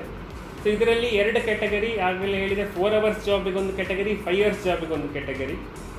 4 ಅವರ್ಸ್ ಜಾಬಿನ ಸಂಬಳವೇ ಇನಿಷಿಯಲಿ ಎಲ್ರಿಗೂ ಪೇಮೆಂಟ್ ಆಗುತ್ತೆ. ಅದು BPM ಇರ್ಬೋದು, APM ಇರ್ಬೋದು, ಡಾಕ್ ಸೇವಕ್ ಇರ್ಬೋದು. ಸೊ ಒಂದು BPMಗೆ ಬರುವಂತಹ ಟೇಕ್ ಹೋಮ್ ಸ್ಯಾಲ್ರಿ ಎಷ್ಟು ಹಣ ಬರುತ್ತೆ ಅಂತ ಹೇಳೋದು ಒಂದು ಮಾಡೆಲ್ ಸ್ಯಾಲ್ರಿ ಸ್ಲಿಪ್ಪನ್ನು ಕೂಡ ನಾನು ಇಲ್ಲಿ ಸೇರಿಸಿದ್ದೇನೆ. ಎಷ್ಟು ಹಣ ನಿಮಗೆ ಸಂಬಳ ಬರುತ್ತೆ ಅಂತ ಹೇಳೋದನ್ನು ನೀವು ನೋಡ್ಬೋದು. ಒಂದು ಬ್ರಾಂಚ್ ಪೋಸ್ಟ್ ಮಾಸ್ಟರಿಗೆ ಎಕ್ಸಾಂಪಲ್ ನೇಮ್ ಆಫೀಸ್ಗಳ ಹೆಸರು ನಾನು ರ್ಯಾಂಡಮ್ ಆಗಿ ಕೊಟ್ಟಿದ್ದೇನೆ. TRCA 12,000, ಅದಕ್ಕೆ 17% DA 2040, ಮತ್ತು ಆಫೀಸ್ ಮೇಂಟೆನ್ ಅಲವೆನ್ಸ್ ಅಂತ 250 ರೂಪಾಯಿ. ಅಂದರೆ ಕೆಲವು ಸಣ್ಣ ಬ್ರಾಂಚ್ ಪೋಸ್ಟ್ ಆಫೀಸ್ಗಳಿಗೆ 250, ಮತ್ತು ಕೆಲವು ಸ್ಟ್ಯಾಂಡರ್ಡ್ ಆಫೀಸ್ ಅಂತಂದರೆ ಬೇಕಾದಷ್ಟು ಸ್ಪೇಸ್ ಇದ್ದು ಅದರಲ್ಲಿ ಡಿಪಾರ್ಟ್ಮೆಂಟ್ ನಿಗದಿಪಡಿಸಿರುವ ಒಂದು ಮಾನದಂಡಗಳನ್ನು ಮೀಟ್ ಆಗುವ ಪೋಸ್ಟ್ ಆಫೀಸ್ಗಳಿಗೆ 500 ರೂಪಾಯಿ ಆಫೀಸ್ ಮೇಂಟೆನೆನ್ಸ್ ಅಲವೆನ್ಸ್ ಸಿಗುತ್ತೆ. ಸೊ ಇದನ್ನು ನೀವು ಈಗಿನ ಮಟ್ಟಿಗೆ ಮಿನಿಮಮ್ 250 ರೂಪಾಯಿ ಅಂತ ಅಂದ್ಕೊಳ್ಳಿ. ಸೊ ಟೋಟಲ್ 14,290 ರೂಪಾಯಿ ಈ ಬ್ರಾಂಚ್ ಪೋಸ್ಟ್ ಮಾಸ್ಟರ್ ಆಗಿ ಜಾಯ್ನ್ ಆದರೆ ನಿಮಗೆ ವೇತನ ಇನಿಷಿಯಲ್ ಆಗಿ ಸಿಗುತ್ತೆ. ಪ್ರತಿ ವರ್ಷ 3% ಇಂಕ್ರಿಮೆಂಟ್ ಆಗುತ್ತೆ. ಸೊ ಈ ಸ್ಯಾಲ್ರಿ ಸ್ಟ್ರಕ್ಚರ್ ಏನು ನೋಟಿಫಿಕೇಷನಲ್ಲಿ ಕೊಟ್ಟಿರುವ ಸ್ಯಾಲ್ರಿ ಸ್ಟ್ರಕ್ಚರ್ನ ಮೀನಿಂಗ್ ಏನಂತ ಹೇಳಿದರೆ 12,000 TRCA, ಇದಕ್ಕೆ ನೆಕ್ಸ್ಟ್ DA ಎಲ್ಲ ಆ್ಯಡ್ ಆಗಿ ಟೋಟಲ್ ಅಷ್ಟು ಸಂಬಳ ಸಿಗುತ್ತೆ. ಸಿಮಿಲರ್ಲಿ ABPM ಅಥವಾ ಡಾಕ್ ಸೇವಕ್ಕಾಗಿ ಜಾಯಿನ್ ಆದರೆ ನಿಮಗೆ ಎಷ್ಟು ಸಂಬಳ ಸಿಗುತ್ತೆ? TRCA 4 ಅವರ್ ಇರ್ಬೋದು, 5 ಅವರ್ ಇರ್ಬೋದು. ಇನಿಷಿಯಲ್ ಸಂಬಳ 10,000 ಮೂಲಕನೇ ಪೇ ಆಗುತ್ತೆ. 10,000 ಇರುವವರಿಗೆ ಸಂಬಳ DA ಸೇರಿ DA 1,700 ಆಗುತ್ತೆ, 17% ಥರ. ಮತ್ತು ಪ್ರತಿ ತಿಂಗಳು ಫಿಕ್ಸ್ಡ್ ಸ್ಟೇಷನರಿ ಚಾರ್ಜಸ್ ಅಂತ 25 ರೂಪಾಯಿ ಇರುತ್ತೆ. ಸೊ ಟೋಟಲ್ 11,725 ರೂಪಾಯಿ ವೇತನ ಪ್ರತಿ ತಿಂಗಳು ABPM ಆಗಿ ಸೇರಿದರೆ ಅಥವಾ ಡಾಕ್ ಸೇವಕ್ಕಾಗಿ ಸೇರಿದರೆ ಸಿಗುತ್ತೆ. ಸೊ ಇದರ ನಂತರ ಸೆಕ್ಷನ್ 3 ಯಾವುದೆಲ್ಲ ವೇಕೆಂಟ್ ಪೋಸ್ಟ್ ಇದೆ ಅದನ್ನು ನಾನು ಹೇಳಕ್ಕೆ ಹೋಗೋದಿಲ್ಲ. ಸೆಕ್ಷನ್ 4 ಎಲಿಜಿಬಿಲಿಟಿ, ಇದು ಕೂಡ ಸೆಲ್ಫ್ ಎಕ್ಸ್ಪ್ಲನೇಟರಿ ಆಗಿದೆ. ಎಜುಕೇಷನ್ ಕ್ವಾಲಿಫಿಕೇಷನ್ ಕೂಡ ಸೆಲ್ಫ್ ಎಕ್ಸ್ಪ್ಲನೇಟರಿ. ಲೋಕಲ್ ಲ್ಯಾಂಗ್ವೇಜ್ ಕರ್ನಾಟಕದ ಎಲ್ಲ ಪೋಸ್ಟ್ಗಳಿಗೆ SLC ವರೆಗೆ ಅಪ್ ಟು 10th, SLC ವರೆಗೆ 10th ಸ್ಟ್ಯಾಂಡರ್ಡ್ವರೆಗೆ ಒಂದು ಕನ್ನಡ ಒಂದು ಲ್ಯಾಂಗ್ವೇಜ್ ಆಗಿ ಸ್ಟಡಿ ಮಾಡಬೇಕಾಗಿರುತ್ತೆ. ಕಂಪ್ಯೂಟರ್ ಟ್ರೈನಿಂಗ್ ಕೂಡ ಒಂದು SLCಯಲ್ಲಿ ಒಂದು ಕಂಪ್ಯೂಟರ್ ಸಬ್ಜೆಕ್ಟ್ ಆಗಿ ಅಥವಾ ಅದರ ನಂತರ ಹೈಯರ್ ಎಜುಕೇಷನಲ್ಲಿ ಕಂಪ್ಯೂಟರ್ ಸಬ್ಜೆಕ್ಟ್ ಕಲಿತ್ರೆ ಬೇರೆ ಸಪ್ರೇಟಾಗಿ ಕಂಪ್ಯೂಟರ್ ಕೋರ್ಸ್ ಮಾಡಬೇಕಾಗಿಲ್ಲ. ಇದನ್ನು ಡೀಟೇಲ್ ಆಗಿ ಓದ್ಕೊಳ್ಳಿ. ರೆಸಿಡೆನ್ಸ್ ಬಗ್ಗೆ ಸೆಕ್ಷನ್ 6 ಹೇಳ್ತಾ ಇದೆ. ರೆಸಿಡೆನ್ಸ್ ಒಂದು ಬಹಳ ಇಂಪಾರ್ಟೆಂಟ್. ಈ GDS ಪೋಸ್ಟ್ಗಳಿಗೆ ಆಯ್ಕೆಯಾಗುವ ಎಲ್ಲರೂ ಕೂಡ ಅವರಿಗೆ ನಾವು ಫೈನಲ್ ಅಪಾಯಿಂಟ್ ಆಗುವ ಮೊದಲು ನೀವು ಆ ಊರಲ್ಲಿ ರಿಸೈಡ್ ಮಾಡಬೇಕಾಗುತ್ತೆ. ಆ ಊರಿನಲ್ಲಿ ನಿಮ್ಮ ರೆಸಿಡೆನ್ಸ್ ಹೊಂದಿರೋದು ನೀವು, ಅಥವಾ ಈಗ ಇಲ್ಲದಿದ್ದರೂ ಜಾಯ್ನ್ ಆದಮೇಲೆ ಆ ಊರಲ್ಲಿ ನೆಲೆಸುವುದು ಇದೊಂದು ಮಸ್ಟ್ ಆ್ಯಂಡ್ ಎಸೆನ್ಷಿಯಲ್ ಕಂಡೀಷನ್. ಇಲ್ಲಿ ಸೆಕ್ಷನ್ 6ಅಲ್ಲಿ ಇನ್ನೊಂದು ಸೂಕ್ಷ್ಮವಾದ ಅಂಶ ಇದೆ, ಇದು ಬಹಳ important. A candidate who is applying for the post of GDS BPM must provide accommodation for a branch post office after selection but before engagement ಅಂತ ಹೇಳ್ತಾರೆ. ಅಂದರೆ ಬ್ರಾಂಚ್ ಪೋಸ್ಟ್ ಮಾಸ್ಟರ್ ಹೀಗೆ ಅಪ್ಲೈ ಮಾಡುವವರು ಅವರನ್ನು ಎಂಗೇಜ್ ಮಾಡೋ ಮೊದಲು ಬ್ರಾಂಚ್ ಪೋಸ್ಟ್ ಆಫೀಸಿಗೆ ಒಂದು ಬಿಲ್ಡಿಂಗನ್ನು ಒದಗಿಸಿಕೊಡಬೇಕು. ಬಹುಶಃ ಇದು ಅಪ್ಲೈ ಮಾಡೋರಿಗೆ ನಾನು ಹೇಗಪ್ಪ ಯಾವುದೋ ಊರಲ್ಲಿ ಬಿಲ್ಡಿಂಗ್ ಒದಗಿಸಿಕೊಡೋದು ಅಂತ ನೀವು ಚಿಂತೆ ಆಗ್ಬೋದು. ಅದರ ಬಗ್ಗೆ ಜಾಸ್ತಿ ಚಿಂತೆ ಮಾಡಬೇಕಾಗಿಲ್ಲ. ಯಾಕಂದರೆ ಈ ಯಾವುದೆಲ್ಲ ಪೋಸ್ಟ್ಗೆ ನಾವು ವೇಕೆಂಟಿಂದ ಕಾಲ್ ಫಾರ್ ಮಾಡಿದ್ದೇವೆ ಇಲ್ಲೆಲ್ಲ ಈಗ ಪ್ರಸ್ತುತ ಒಂದು ಪೋಸ್ಟ್ ಆಫೀಸ್ ಇದೆ, ಪೋಸ್ಟ್ ಆಫೀಸ್ ಪಬ್ಲಿಕ್ಗೆ ಸರ್ವಿಸ್ ಕೊಡ್ತಾ ಇದೆ, ಅಲ್ಲಿ ಒಂದು ಬಿಲ್ಡಿಂಗ್ ಇದೆ. ಬಟ್ ಟೆಂಪ್ರರಿಯಾಗಿ ಒಬ್ಬರು ನಾವು ಎಂಗೇಜ್ ಮಾಡಿ ಅವರು ಸರ್ವಿಸ್ ಕೊಡ್ತಾ ಇದ್ದಾರೆ.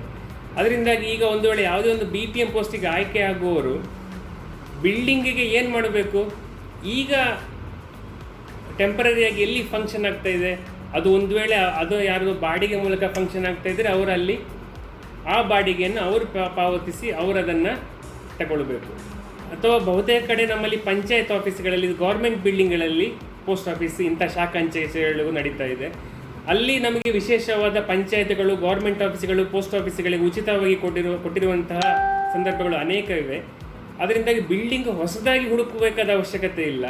ಈಗ ಫಂಕ್ಷನ್ ಆಗ್ತಿರೋ ಪೋಸ್ಟ್ ಆಫೀಸ್ಗಳಲ್ಲೇ ಈ ಆಯ್ಕೆಯಾಗುವವರು ಆ ಬಿಲ್ಡಿಂಗಲ್ಲಿ ಕಂಟಿನ್ಯೂ ಆಗಲಿಕ್ಕೆ ಏನು ವ್ಯವಸ್ಥೆ ಮಾಡಬೇಕು ಅದನ್ನು ಮಾಡಿದರೆ ಸಾಕು. ಹೊಸದಾಗಿ ಬಿಲ್ಡಿಂಗ್ ಹುಡುಕಬೇಕಾದ ಅವಶ್ಯಕತೆ ಬಹುತೇಕ ಸಂದರ್ಭಗಳಲ್ಲಿ ಇರೋದಿಲ್ಲ. Knowledge of cycling self explanatory ಆಗಿದೆ. ಸೆಕ್ಷನ್ 8 ಒಂದು ಬಹಳ important, adequate means of livelihood. ಇದರಲ್ಲಿ ಏನು ಹೇಳ್ತಾ ಇದೆ ಅಂತ ಹೇಳಿದರೆ, ಈ ಗ್ರಾಮೀಣ ಡಾಕ್ ಸೇವಕ್ ಪೋಸ್ಟಿಗೆ ಆಯ್ಕೆಯಾಗುವವರು ನಮಗೆ ಫೈನಲ್ ಅಪಾಯಿಂಟ್ಮೆಂಟ್ ಕೊಡೋ ಮೊದಲು ಒಂದು ಸರ್ಟಿಫಿಕೇಟ್ ಕೊಡಬೇಕು. ನಮಗೆ ಈ ಜಾಬಲ್ಲದೆ ಬೇರೆ ನನಗೆ ಜೀವನಾಧಾರಕ್ಕೆ ನನಗೆ ಬೇರೆ ಉದ್ಯೋಗ ಇದೆ, ನಾನು ನನ್ನ ಜೀವನಾಧಾರಕ್ಕೆ ಈ GDS ಎಂಗೇಜ್ಮೆಂಟನ್ನೇ ನೆಚ್ಚಿಲ್ಲ, ನನಗೆ ಬೇರೆ ಆದ ಜೀವನಾಧಾರ ಇದೆ, ಬೇರೆ ಇನ್ಕಮ್ ಸೋರ್ಸ್ ಆಫ್ ಇನ್ಕಮ್ ಇದೆ ಅಂತ ಹೇಳೋ ಒಂದು ನಮಗೆ ಸರ್ಟಿಫಿಕೇಟ್ ಕೊಡಬೇಕು ಅಂತ ಈ ಸೆಕ್ಷನ್ ಹೇಳ್ತಾ ಇದೆ. ಸೊ ಇದನ್ನು ನಾವು ಗಮನಿಸಿದರೆ ಇದರ ಉದ್ದೇಶ ಏನಂತ ಹೇಳಿದರೆ, ನಾನು ಆಗ ಹೇಳಿದ ಹಾಗೆ ಈ GDS ಅಂತ ಹೇಳೋದೊಂದು ಪೂರ್ಣಕಾಲಿಕ ಉದ್ಯೋಗ ಅಲ್ಲ, ನಾವೊಂದು 8 ಗಂಟೆಯ ವೇತನದ ಪೋಸ್ಟ್ಗಳಲ್ಲ ಇದು.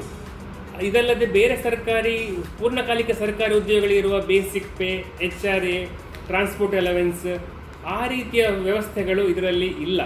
ಸೊ ಅದರಿಂದಾಗಿ ಇದು 5 ಗಂಟೆಯ ಕೆಲಸ ಆಗಿ ಮ್ಯಾಕ್ಸಿಮಮ್ 5 ಗಂಟೆ ಕೆಲಸ ಆಗಿರೋದ್ರಿಂದ ಇದರ ಜೊತೆಗೆ ನೀವು ನಿಮ್ಮ ಇನ್ಕಮನ್ನು ಸಪ್ಲಿಮೆಂಟ್ ಮಾಡಿಕೊಳ್ಳಿಕ್ಕೆ ಬೇರೆ ಉದ್ಯೋಗಗಳನ್ನು ಕೂಡ ಮಾಡಬಹುದು. ಮತ್ತು ಅದನ್ನು ಈ ಇಲಾಖೆಯನ್ನೇ ಜೀವನಾಧಾರ, ಇದನ್ನೇ ಪೂರ್ಣಕಾಲಿಕ ಉದ್ಯೋಗ ಎಂದು ಪರಿಗಣಿಸಬಾರದು ಅಂತ ಹೇಳುವ ಮೆಸೇಜನ್ನು ಈ ಇನ್ಸ್ಟ್ರಕ್ಷನ್ ಮೂಲಕ ನಿಮಗೆ ಸೂಕ್ಷ್ಮವಾಗಿ ಇದರಲ್ಲಿ ಹೇಳ್ತಾ ಇದ್ದಾರೆ. ಸೆಕ್ಷನ್ 9 ಫೈನಾನ್ಷಿಯಲ್ ಸೆಕ್ಯೂರಿಟಿ ಎಲ್ಲ ಜಾಬ್ ಸೇರಿ ಆದಮೇಲೆ ಅದು ಇಲಾಖೆ ನಿಮಗೆ ಅದರ ಬಗ್ಗೆ ಗೈಡೆನ್ಸ್ ಕೊಡುತ್ತೆ. ಅದರ ಬಗ್ಗೆ ಈಗ ನೀವು ಜಾಸ್ತಿ ಯೋಚನೆ ಮಾಡಬೇಕಾಗಿಲ್ಲ. ಅಕೊಮಡೇಷನ್ ಸೆಕ್ಷನ್ 10 ಆಲ್ರೆಡಿ ಹೇಳಿದೆ. ಅಕೊಮಡೇಷನ್ ಕೂಡ ಈಗ ಯಾವುದೋ ಒಂದು ಬಿಲ್ಡಿಂಗಲ್ಲಿ ಫಂಕ್ಷನ್ ಆಗ್ತಾ ಇರುತ್ತೆ, ಅಲ್ಲಿ ಈಗ ಆಗ್ತಾ ಇರೋರ ಬದಲು ನೀವು ಹೋಗಿ ಆ ಬಿಲ್ಡಿಂಗಲ್ಲೇ ಬಹುತೇಕ ಸಂದರ್ಭಗಳಲ್ಲಿ ಪೋಸ್ಟ್ ಆಫೀಸನ್ನು ಕಂಟಿನ್ಯೂ ಮಾಡ್ತೀರಾ. ಇದರಲ್ಲಿರುವ ಬೇರೆ ಎಲ್ಲ ಸೆಕ್ಷನ್ಗಳು ಸೆಲ್ಫ್ ಎಕ್ಸ್ಪ್ಲನೇಟರಿ ಆಗಿದೆ. AP ಪೋಸ್ಟ್ ವೆಬ್ಸೈಟಲ್ಲಿ ಇದರ ಬಗ್ಗೆ ಕೆಲವು ಫ್ರೀಕ್ವೆಂಟ್ಲಿ ಆಸ್ಡ್ ಕ್ವೆಶನ್ಗಳ ಬಗ್ಗೆನೂ ಹೇಳಿದ್ದಾರೆ. ಸೊ ಇದಲ್ಲದೆ ಇನ್ನೂ 1-2 ಅಂಶಗಳ ಬಗ್ಗೆ ನಾನು ಗಮನ ಹರಿಸಲಿಕ್ಕೆ ಹೇಳ್ತೇನೆ. ಈ GDS ಆಗಿ ಒಂದ್ಸಲ ಆಯ್ಕೆ ಆದರೆ ಟ್ರಾನ್ಸ್ಫರ್ ಇದೆಯಾ, ಪ್ರಮೋಷನ್ ಇದೆಯಾ ಅಂತೇಳುವ ಬಹುಶಃ ಭಾಳಷ್ಟು ಮಂದಿಗೆ ಡೌಟ್ಸ್ ಇರ್ಬೋದು. ಈ GDS ಪೋಸ್ಟ್ಗಳ ವಿಶೇಷ ಅಂತ ಹೇಳಿದರೆ, ಇದರಲ್ಲಿ ಡಿಪಾರ್ಟ್ಮೆಂಟಾಗಿ ಟ್ರಾನ್ಸ್ಫರ್ಗಳು ಡಿಪಾರ್ಟ್ಮೆಂಟೇ ತಾನಾಗಿ ಇಷ್ಟು ಫಿಕ್ಸ್ಡ್ ವರ್ಷಕ್ಕೊಂದ್ಸಲ ಅಂತ ಟ್ರಾನ್ಸ್ಫರ್ ಇಲ್ಲ. ಎಕ್ಸ್ಟ್ರೀಮ್ ಕೇಸಸ್ಸಲ್ಲಿ ಅಡ್ಮಿನಿಸ್ಟ್ರೇಟಿವ್ ಗ್ರೌಂಡ್ಸಲ್ಲಿ ಟ್ರಾನ್ಸ್ಫರ್ ಆಯ್ಕೆ ಡಿಪಾರ್ಟ್ಮೆಂಟಿಗೆ ಇದೆ ಬಿಟ್ಟರೆ, ರೆಗ್ಯುಲರ್ ಬೇರೆ ಇಲಾಖಾ ಸಿಬ್ಬಂದಿಗಳಿಗೆ ಇದ್ದ ಹಾಗೆ ಪ್ರತಿ 3 ವರ್ಷಕ್ಕೊಂದ್ಸಲ ಟ್ರಾನ್ಸ್ಫರ್, 4 ವರ್ಷಕ್ಕೊಂದ್ಸಲ ಟ್ರಾನ್ಸ್ಫರ್ ಅಂತ ಈ GDS ಪೋಸ್ಟ್ಗಳಿಗೆ ಇಲ್ಲ. ಆದರೆ GDS ಒಂದ್ಸಲ ಸೆಲೆಕ್ಷನ್ ಆದರೆ ಅವರೇ ಕೇಳಿದರೆ ಟ್ರಾನ್ಸ್ಫರ್ ಇದೆಯಾ? ಇದೆ. ಸೊ ಪ್ರಸ್ತುತ ಈಗಿನ ನಿಯಮಗಳ ಪ್ರಕಾರ ಫಿಮೇಲ್ ಕ್ಯಾಂಡಿಡೇಟ್ಸಿಗೆ ಲೈಫ್ ಟೈಮಲ್ಲಿ 2 ಸಲ ಟ್ರಾನ್ಸ್ಫರ್ ಆಪರ್ಚುನಿಟಿ ಇದೆ. ಒಂದು ಮ್ಯಾರೇಜ್ ಗ್ರೌಂಡ್ಸ್, ಇನ್ನೊಂದು ಮೆಡಿಕಲ್ ಗ್ರೌಂಡ್ಸ್. ಉದಾಹರಣೆಗೆ ಒಬ್ಬರು ಮಹಿಳಾ ಅಭ್ಯರ್ಥಿ ಮಂಗಳೂರಿನ ಒಂದು ಡಾಕ್ ಸೇವ್ ಪೋಸ್ಟಿಗೆ ಅಪ್ಲೈ ಮಾಡಿದರು, ಅಪಾಯಿಂಟ್ ಆದರು, ಇಲ್ಲಿ ಕೆಲಸಕ್ಕೆ ಸೇರಿದರು. ಸೊ ಅವರಿಗೆ ಆಲ್ಮೋಸ್ಟ್ ಆಫ್ಟರ್ ಮ್ಯಾರೇಜ್ ಅವರಿಗೆ ಧರ್ಮಸ್ಥಳ ಅಥವಾ ಸುಳ್ಯಕ್ಕೆ ಹೋಗಬೇಕಾಯ್ತು ಅಂದ್ಕೊಳ್ಳಿ. ಸೊ ಆವಾಗ ಅವರಿಗೆ ಅಲ್ಲಿಗೆ ಟ್ರಾನ್ಸ್ಫರ್ ಬೇಕು ಅಂತೇಳಿ ಆದರೆ 2 ಕ್ರೈಟೀರಿಯಾ. ಒಂದು ಮಿನಿಮಮ್ 3 ಇಯರ್ಸ್ ಅವರು ಸರ್ವಿಸನ್ನು ಕಂಪ್ಲೀಟ್ ಮಾಡಬೇಕು ಟ್ರಾನ್ಸ್ಫರ್ಗೆ ಅಪ್ಲೈ ಮಾಡಬೇಕಾದ್ರೆ. ಆದಮೇಲೆ ಅವರು ಅಲ್ಲಿ ಅವರ ಮನೆ ಹತ್ತಿರ ಎಲ್ಲಿ ಅವರು ಬೇಕು ಅಂತ ಹೇಳ್ತಿರೋ ಅಲ್ಲಿ ನಾವು GDS ಪೋಸ್ಟ್ಗಳು ವೇಕೆಂಟ್ ಇರಬೇಕು. ಅಲ್ಲಿ ಅದು ಖಾಲಿ ಇದ್ದರೆ ಮಾತ್ರ ಅವರು ಅಪ್ಲೈ ಮಾಡಲಿಕ್ಕೆ ಅವಕಾಶ, ಮತ್ತು ಅವರ ಸರ್ವಿಸಲ್ಲಿ ಈ ಮ್ಯಾರೇಜ್ ಗ್ರೌಂಡ್ಸಲ್ಲಿ ಒಂದು ಸಲ ಮಾಡಲಿಕ್ಕೆ ಅವಕಾಶ ಇದೆ. ಮತ್ತೊಮ್ಮೆ ಫಿಮೇಲ್ ಕ್ಯಾಂಡಿಡೇಟ್ಗಳಿಗೆ ಹೆಲ್ತ್ ಗ್ರೌಂಡ್ಸಲ್ಲಿ, ಫ್ಯಾಮಿಲಿ ಹೆಲ್ತ್ ಗ್ರೌಂಡ್ಸಲ್ಲಿ ಕೂಡ ಅವಕಾಶ ಇದೆ. ಸೊ ಟೋಟಲಿ ಫಿಮೇಲ್ ಕ್ಯಾಂಡಿಡೇಟಿಗೆ 2 ಸಲ, ಮೇಲ್ ಕ್ಯಾಂಡಿಡೇಟಿಗೆ ಈ ರೀತಿ 1 ಸಲ based on their own request transfer opportunity ಇಲಾಖೆಯಲ್ಲಿ ಇದೆ. ಇದು ವಿದಿನ್ ದ ಸ್ಟೇಟ್ ಮಾತ್ರ. ಔಟ್ಸೈಡ್ ಸ್ಟೇಟ್ ಸದ್ಯಕ್ಕೆ ಇದರಲ್ಲಿ ಪ್ರೊವಿಷನ್ ಇಲ್ಲ. ಈ ಟ್ರಾನ್ಸ್ಫರ್ ಆಗುವಾಗ ಒಬ್ಬರು ಡಾಕ್ ಸೇವಕ್ ಇದ್ದವರಿಗೆ ABPM ಸಿಗ್ಬೋದು, ಒಬ್ಬರು BPM ಇದ್ದವರಿಗೆ ABPM. ಸೊ ಎಲ್ಲ combination of transfer is possible. But one limit, one subject, one condition that ಈ TRCA ಯೂನಿಟ್ಸ್ ಸೇಮ್ ಇರಬೇಕು. ಅಂದರೆ ಒಂದು ಕಡೆ BPM ಆಗಿ 5 ಗಂಟೆ ಕೆಲಸ ವರ್ಕ್ ಡ್ಯೂಟಿ ಇರುವ BPM, ಇನ್ನೊಂದು ಕಡೆ 5 ಗಂಟೆ ಇರುವ GDS ಪೋಸ್ಟ್ಗಳಿಗೆ ಟ್ರಾನ್ಸ್ಫರ್ ಅಪ್ಲೈ ಮಾಡಲಿಕ್ಕೆ ಸಾಧ್ಯ. ಅದು ಬಿಟ್ಟರೆ GDS to BPM to ABPM, ABPM to BPM to Dak Sevak, ಎಲ್ಲ combination of transfer possible. But condition that ಆ TRCAಗಳು ಸೇಮ್ ಟೈಮ್ ಸ್ಲ್ಯಾಬ್ ಆಗಿರಬೇಕು. ಅಂದರೆ ಒಬ್ಬರೀಗ ಅದೇ ನಾನು ಆಗ ಹೇಳಿದ ಎಕ್ಸಾಂಪಲ್ ಆಗಿ ಮಂಗಳೂರಲ್ಲಿ ಒಬ್ಬರು GDS ಡಾಕ್ ಸೇವಕ್ಕಾಗಿ ಸೇರಿದರು. ಅವರದ್ದು 5 ಅವರ್ಸ್ ಡ್ಯೂಟಿಯೇ ಡಾಕ್ ಸೇವಕ್ ಅಂದ್ಕೊಳ್ಳೋಣ. 3 ವರ್ಷ ಕಳೆದಂತೆ ಅವರ ಊರಿನ ಹತ್ತಿರ ಒಂದು BPM ಪೋಸ್ಟ್, ಅದು 5 ಅವರ್ಸ್ ಇದು ವೇಕೆಂಟ್ ಇದೆ. ಅಂದರೆ now she can apply for BPM also. So ಇದರಿಂದಾಗಿ ಈ ಟ್ರಾನ್ಸ್ಫರ್ ಈ ಪ್ರೊವಿಷನ್ಗಳನ್ನು ಕೂಡ ನೀವು ಗಮನದಲ್ಲಿ ಸದ್ಯ ಈ ಸೌಲಭ್ಯ ಇದೆ ಅಂತ ಹೇಳೋದನ್ನು ಅಪ್ಲೈ ಮಾಡುವಾಗ ಗಮನದಲ್ಲಿ ಇಟ್ಕೊಳ್ಬೋದು. ಪ್ರಮೋಷನ್ ಆಪರ್ಚುನಿಟೀಸ್ ಖಂಡಿತವಾಗಿದೆ. ಪ್ರಮೋಷನ್ ಆಪರ್ಚುನಿಟೀಸ್ ಈ GDS ಇಂದ ಮಿನಿಮಮ್ 3 ವರ್ಷ ಆದಮೇಲೆ MTS ಆಗ್ಬೋದು. ಡಿಪಾರ್ಟ್ಮೆಂಟಲ್ಲಿ ಗ್ರೂಪ್ ಸಿಗೆ MTS ಅಂತ ಏನು ಹೇಳಿದರೆ ಅದಕ್ಕೆ ಎಕ್ಸಾಮ್ ಬರ್ಬೋದು, MTS ಆಗ್ಬೋದು. ಮಿನಿಮಮ್ 5 ವರ್ಷ ಆದಮೇಲೆ ಪೋಸ್ಟ್ಮ್ಯಾನ್ ಡಿಪಾರ್ಟ್ಮೆಂಟಲ್ ಸಿಬ್ಬಂದಿ ಅಂದರೆ 8 ಅವರ್ ಕೆಲಸ ಮಾಡೋ ಪೋಸ್ಟ್ಮ್ಯಾನ್ ಪೋಸ್ಟ್ಗಳೇನಿದೆ ಅದಕ್ಕೆ ಸ್ವಲ್ಪ ಡಿಪಾರ್ಟ್ಮೆಂಟ್ ಒಳಗಡೆ ಎಕ್ಸಾಮ್ ಆಗಿ ಪ್ರಮೋಷನ್ ಆಗಿ ಪೋಸ್ಟ್ಮ್ಯಾನ್ ಆಗ್ಬೋದು. 5 ವರ್ಷ ಮಿನಿಮಮ್ 5 ವರ್ಷ ಆದಾಗ ಕ್ಲರಿಕಲ್ ಸೈಡ್ ಅಂದರೆ ಪೋಸ್ಟಲ್ ಅಸಿಸ್ಟೆಂಟ್ ಅಂತ ಏನು ಹೇಳಿದೆ ಆ ಎಕ್ಸಾಮ್ ಕೂಡ ಬರೆದು ಪ್ರಮೋಷನ್ ಆಗಿ ಪೋಸ್ಟ್ಮ್ಯಾನ್ ಆಗ್ಬೋದು, ಗ್ರೂಪ್ ಸಿಗೆ ಬರ್ಬೋದು. ಪೋಸ್ಟ್ಮ್ಯಾನ್ ಆಗಿ ಪ್ರಮೋಷನ್ ಆಗಿ ಅಥವಾ MTS ಆದವರು ಮತ್ತೆ ಎಕ್ಸಾಮ್ ಬರೆದು ಪೋಸ್ಟಲ್ ಅಸಿಸ್ಟೆಂಟ್ ಗ್ರೂಪ್ ಸಿಯಲ್ಲೇ ಪೋಸ್ಟಲ್ ಅಸಿಸ್ಟೆಂಟ್ ಆಗ್ಬೋದು. ಪೋಸ್ಟಲ್ ಅಸಿಸ್ಟೆಂಟ್ ಆದವರು ನೆಕ್ಸ್ಟ್ ಪ್ರಮೋಷನ್ ಎಕ್ಸಾಮ್ ಬರೆದು ಗ್ರೂಪ್ ಬಿಗೆ ಬರ್ಬೋದು, ಗ್ರೂಪ್ ಬಿಯಿಂದ ಗ್ರೂಪ್ ಎಗೆ ಬರ್ಬೋದು. ಸೊ ಆದ್ದರಿಂದ ಕರಿಯರಲ್ಲಿ ಹಂತವಾಗಿ ಪ್ರಮೋಷನ್ ಎಕ್ಸಾಮ್ ಬರೆದು ಮೇಲೆ ಹೋಗುವಂಥ ಅವಕಾಶಗಳು ಇದ್ದೇ ಇದೆ. ಇದರ ಬಗ್ಗೆ ಇನ್ನೂ ಹೆಚ್ಚಿನ ವಿವರ ಬೇಕು ಅಂತ ಹೇಳಿದರೆ ನೀವು ಗೂಗಲಲ್ಲಿ GDS ಎಂಗೇಜ್ಮೆಂಟ್ ರೂಲ್ಸ್ 2020 ಅಂತ ಇದೆ, ಅದರಲ್ಲಿ ಒಂದು ಡೀಟೇಲ್ಸ್ ಆಗಿ ಇನ್ನೂ ಬಹಳಷ್ಟು ಈ GDS ಬಗ್ಗೆ ಲೀವ್ ಬೆನಿಫಿಟ್ಸ್ ಎಷ್ಟಿದೆ, ಮೆಟರ್ನಿಟಿ ಲೀವ್ ಪ್ರೊವಿಷನ್ ಬಗ್ಗೆ ಫಿಮೇಲ್ ಕ್ಯಾಂಡಿಡೇಟ್ಗಳಿಗೆ ಬೇರೆಲ್ಲ ಬಹಳಷ್ಟು ವಿಷಯಗಳು ಡೀಟೇಲ್ ಆಗಿ GDS ಎಂಗೇಜ್ಮೆಂಟ್ ರೂಲ್ಸ್ 2020 ಅಂತ ಸರ್ಚ್ ಮಾಡಿದರೆ ಅದರ ಮೂಲಕನೂ ನೀವು ತಿಳಿಬೋದು. ನೀನು ಈಗಾಗಲೇ ವಿಡಿಯೋದಲ್ಲಿ ಮಧ್ಯದಲ್ಲಿ ಹೇಳಿದಾಗೆ ನೋಟಿಫಿಕೇಷನ್ನ ದಯವಿಟ್ಟು ಗಮನವಿಟ್ಟು ಓದಿ. AP ಪೋಸ್ಟ್ ವೆಬ್ಸೈಟಲ್ಲಿ ನೋಟಿಫಿಕೇಷನ್ ಇದೆ, ನೋಟಿಫಿಕೇಷನ್ನ ಸರಿಯಾಗಿ ಓದಿ ನಿಮ್ಮ ಲೈಕಿಂಗ್ಸ್ಗೆ ಇಷ್ಟ ಆದರೆ ನೀವು ಅಪ್ಲೈ ಮಾಡಿ. ಅಪಾಯಿಂಟ್ಮೆಂಟ್ ಆರ್ಡರ್ ಇಶ್ಯೂ ಆದರೆ ನೀವು ಜಾಯಿನ್ ಆಗಲಿಕ್ಕೆ ತಯಾರಿದ್ದರೆ ಮಾತ್ರ ಅಪ್ಲೈ ಮಾಡಿ, ಇಲ್ಲದಿದ್ದರೆ ಬೇರೆ ಮೆರಿಟೋರಿಯಸ್ ಕ್ಯಾಂಡಿಡೇಟ್ಗಳಿಗೆ ಆ ಅವಕಾಶ ಸಿಗಲಿ. ಅಂಚೆ ಇಲಾಖೆ ಸುಮಾರು 4 ಲಕ್ಷಕ್ಕಿಂತಲೂ ಹೆಚ್ಚು ಉದ್ಯೋಗಗಳನ್ನು ಹೊಂದಿರುವ ಒಂದು ಬಹಳ ದೇಶದ ಒಂದು ದೊಡ್ಡ ಸಂಸ್ಥೆಯಾಗಿದೆ. ಇದರಲ್ಲಿ ಉದ್ಯೋಗ ಮಾಡೋದು ನಿಜಕ್ಕೂ ಒಂದು ಗೌರವಾನ್ವಿತ ಕೆಲಸ. ಬಟ್ ನಿಮ್ಮ ಲೈಕಿಂಗಿಗೆ ಇಷ್ಟ ಇದ್ದರೆ ಮಾತ್ರ ನೀವು ಅದನ್ನು ನೋಡಿ ಅಪ್ಲೈ ಮಾಡಿ, ಇಲ್ಲದಿದ್ದರೆ ಬೇರೆ ಮೆರಿಟ್ ಕ್ಯಾಂಡಿಡೇಟ್ಸ್ಗಳಿಗೆ ಅವಕಾಶ ಕೊಡಿ ಅಂತ ಮತ್ತೊಮ್ಮೆ ಇಲಾಖೆ ವತಿಯಿಂದ ನಿಮ್ಮನ್ನೆಲ್ಲ ಕೋರ್ತಾ, ಇನ್ನು ಈ ವಿಡಿಯೋವನ್ನು ನಾವು ಫೇಸ್ಬುಕ್ ಮತ್ತು ಯೂಟ್ಯೂಬ್ಗಳಲ್ಲಿ ಅಪ್ಲೋಡ್ ಮಾಡಲಿಕ್ಕಿದ್ದೇವೆ. ಇದರ ಕಮೆಂಟ್ ಸೆಕ್ಷನಲ್ಲಿ ಇನ್ನೂ ನಿಮಗೆ ಯಾವ್ದಾದ್ರು ಡೌಟ್ ಇದ್ದರೆ ದಯವಿಟ್ಟು ನೀವು ಬರಿಬೋದು, ಅಥವಾ ನೋಟಿಫಿಕೇಷನಲ್ಲಿ ಕೊಟ್ಟ ಎಂಕ್ವೈರಿ ಹೆಲ್ಪ್ಲೈನ್ಗಳಿಗೂ ಕೂಡ ನೀವು ಸಂಪರ್ಕಿಸ್ಬೋದು ಇನ್ನೂ ನಿಮಗೇನಾದ್ರು ಸಂದೇಹಗಳಿದ್ದಲ್ಲಿ.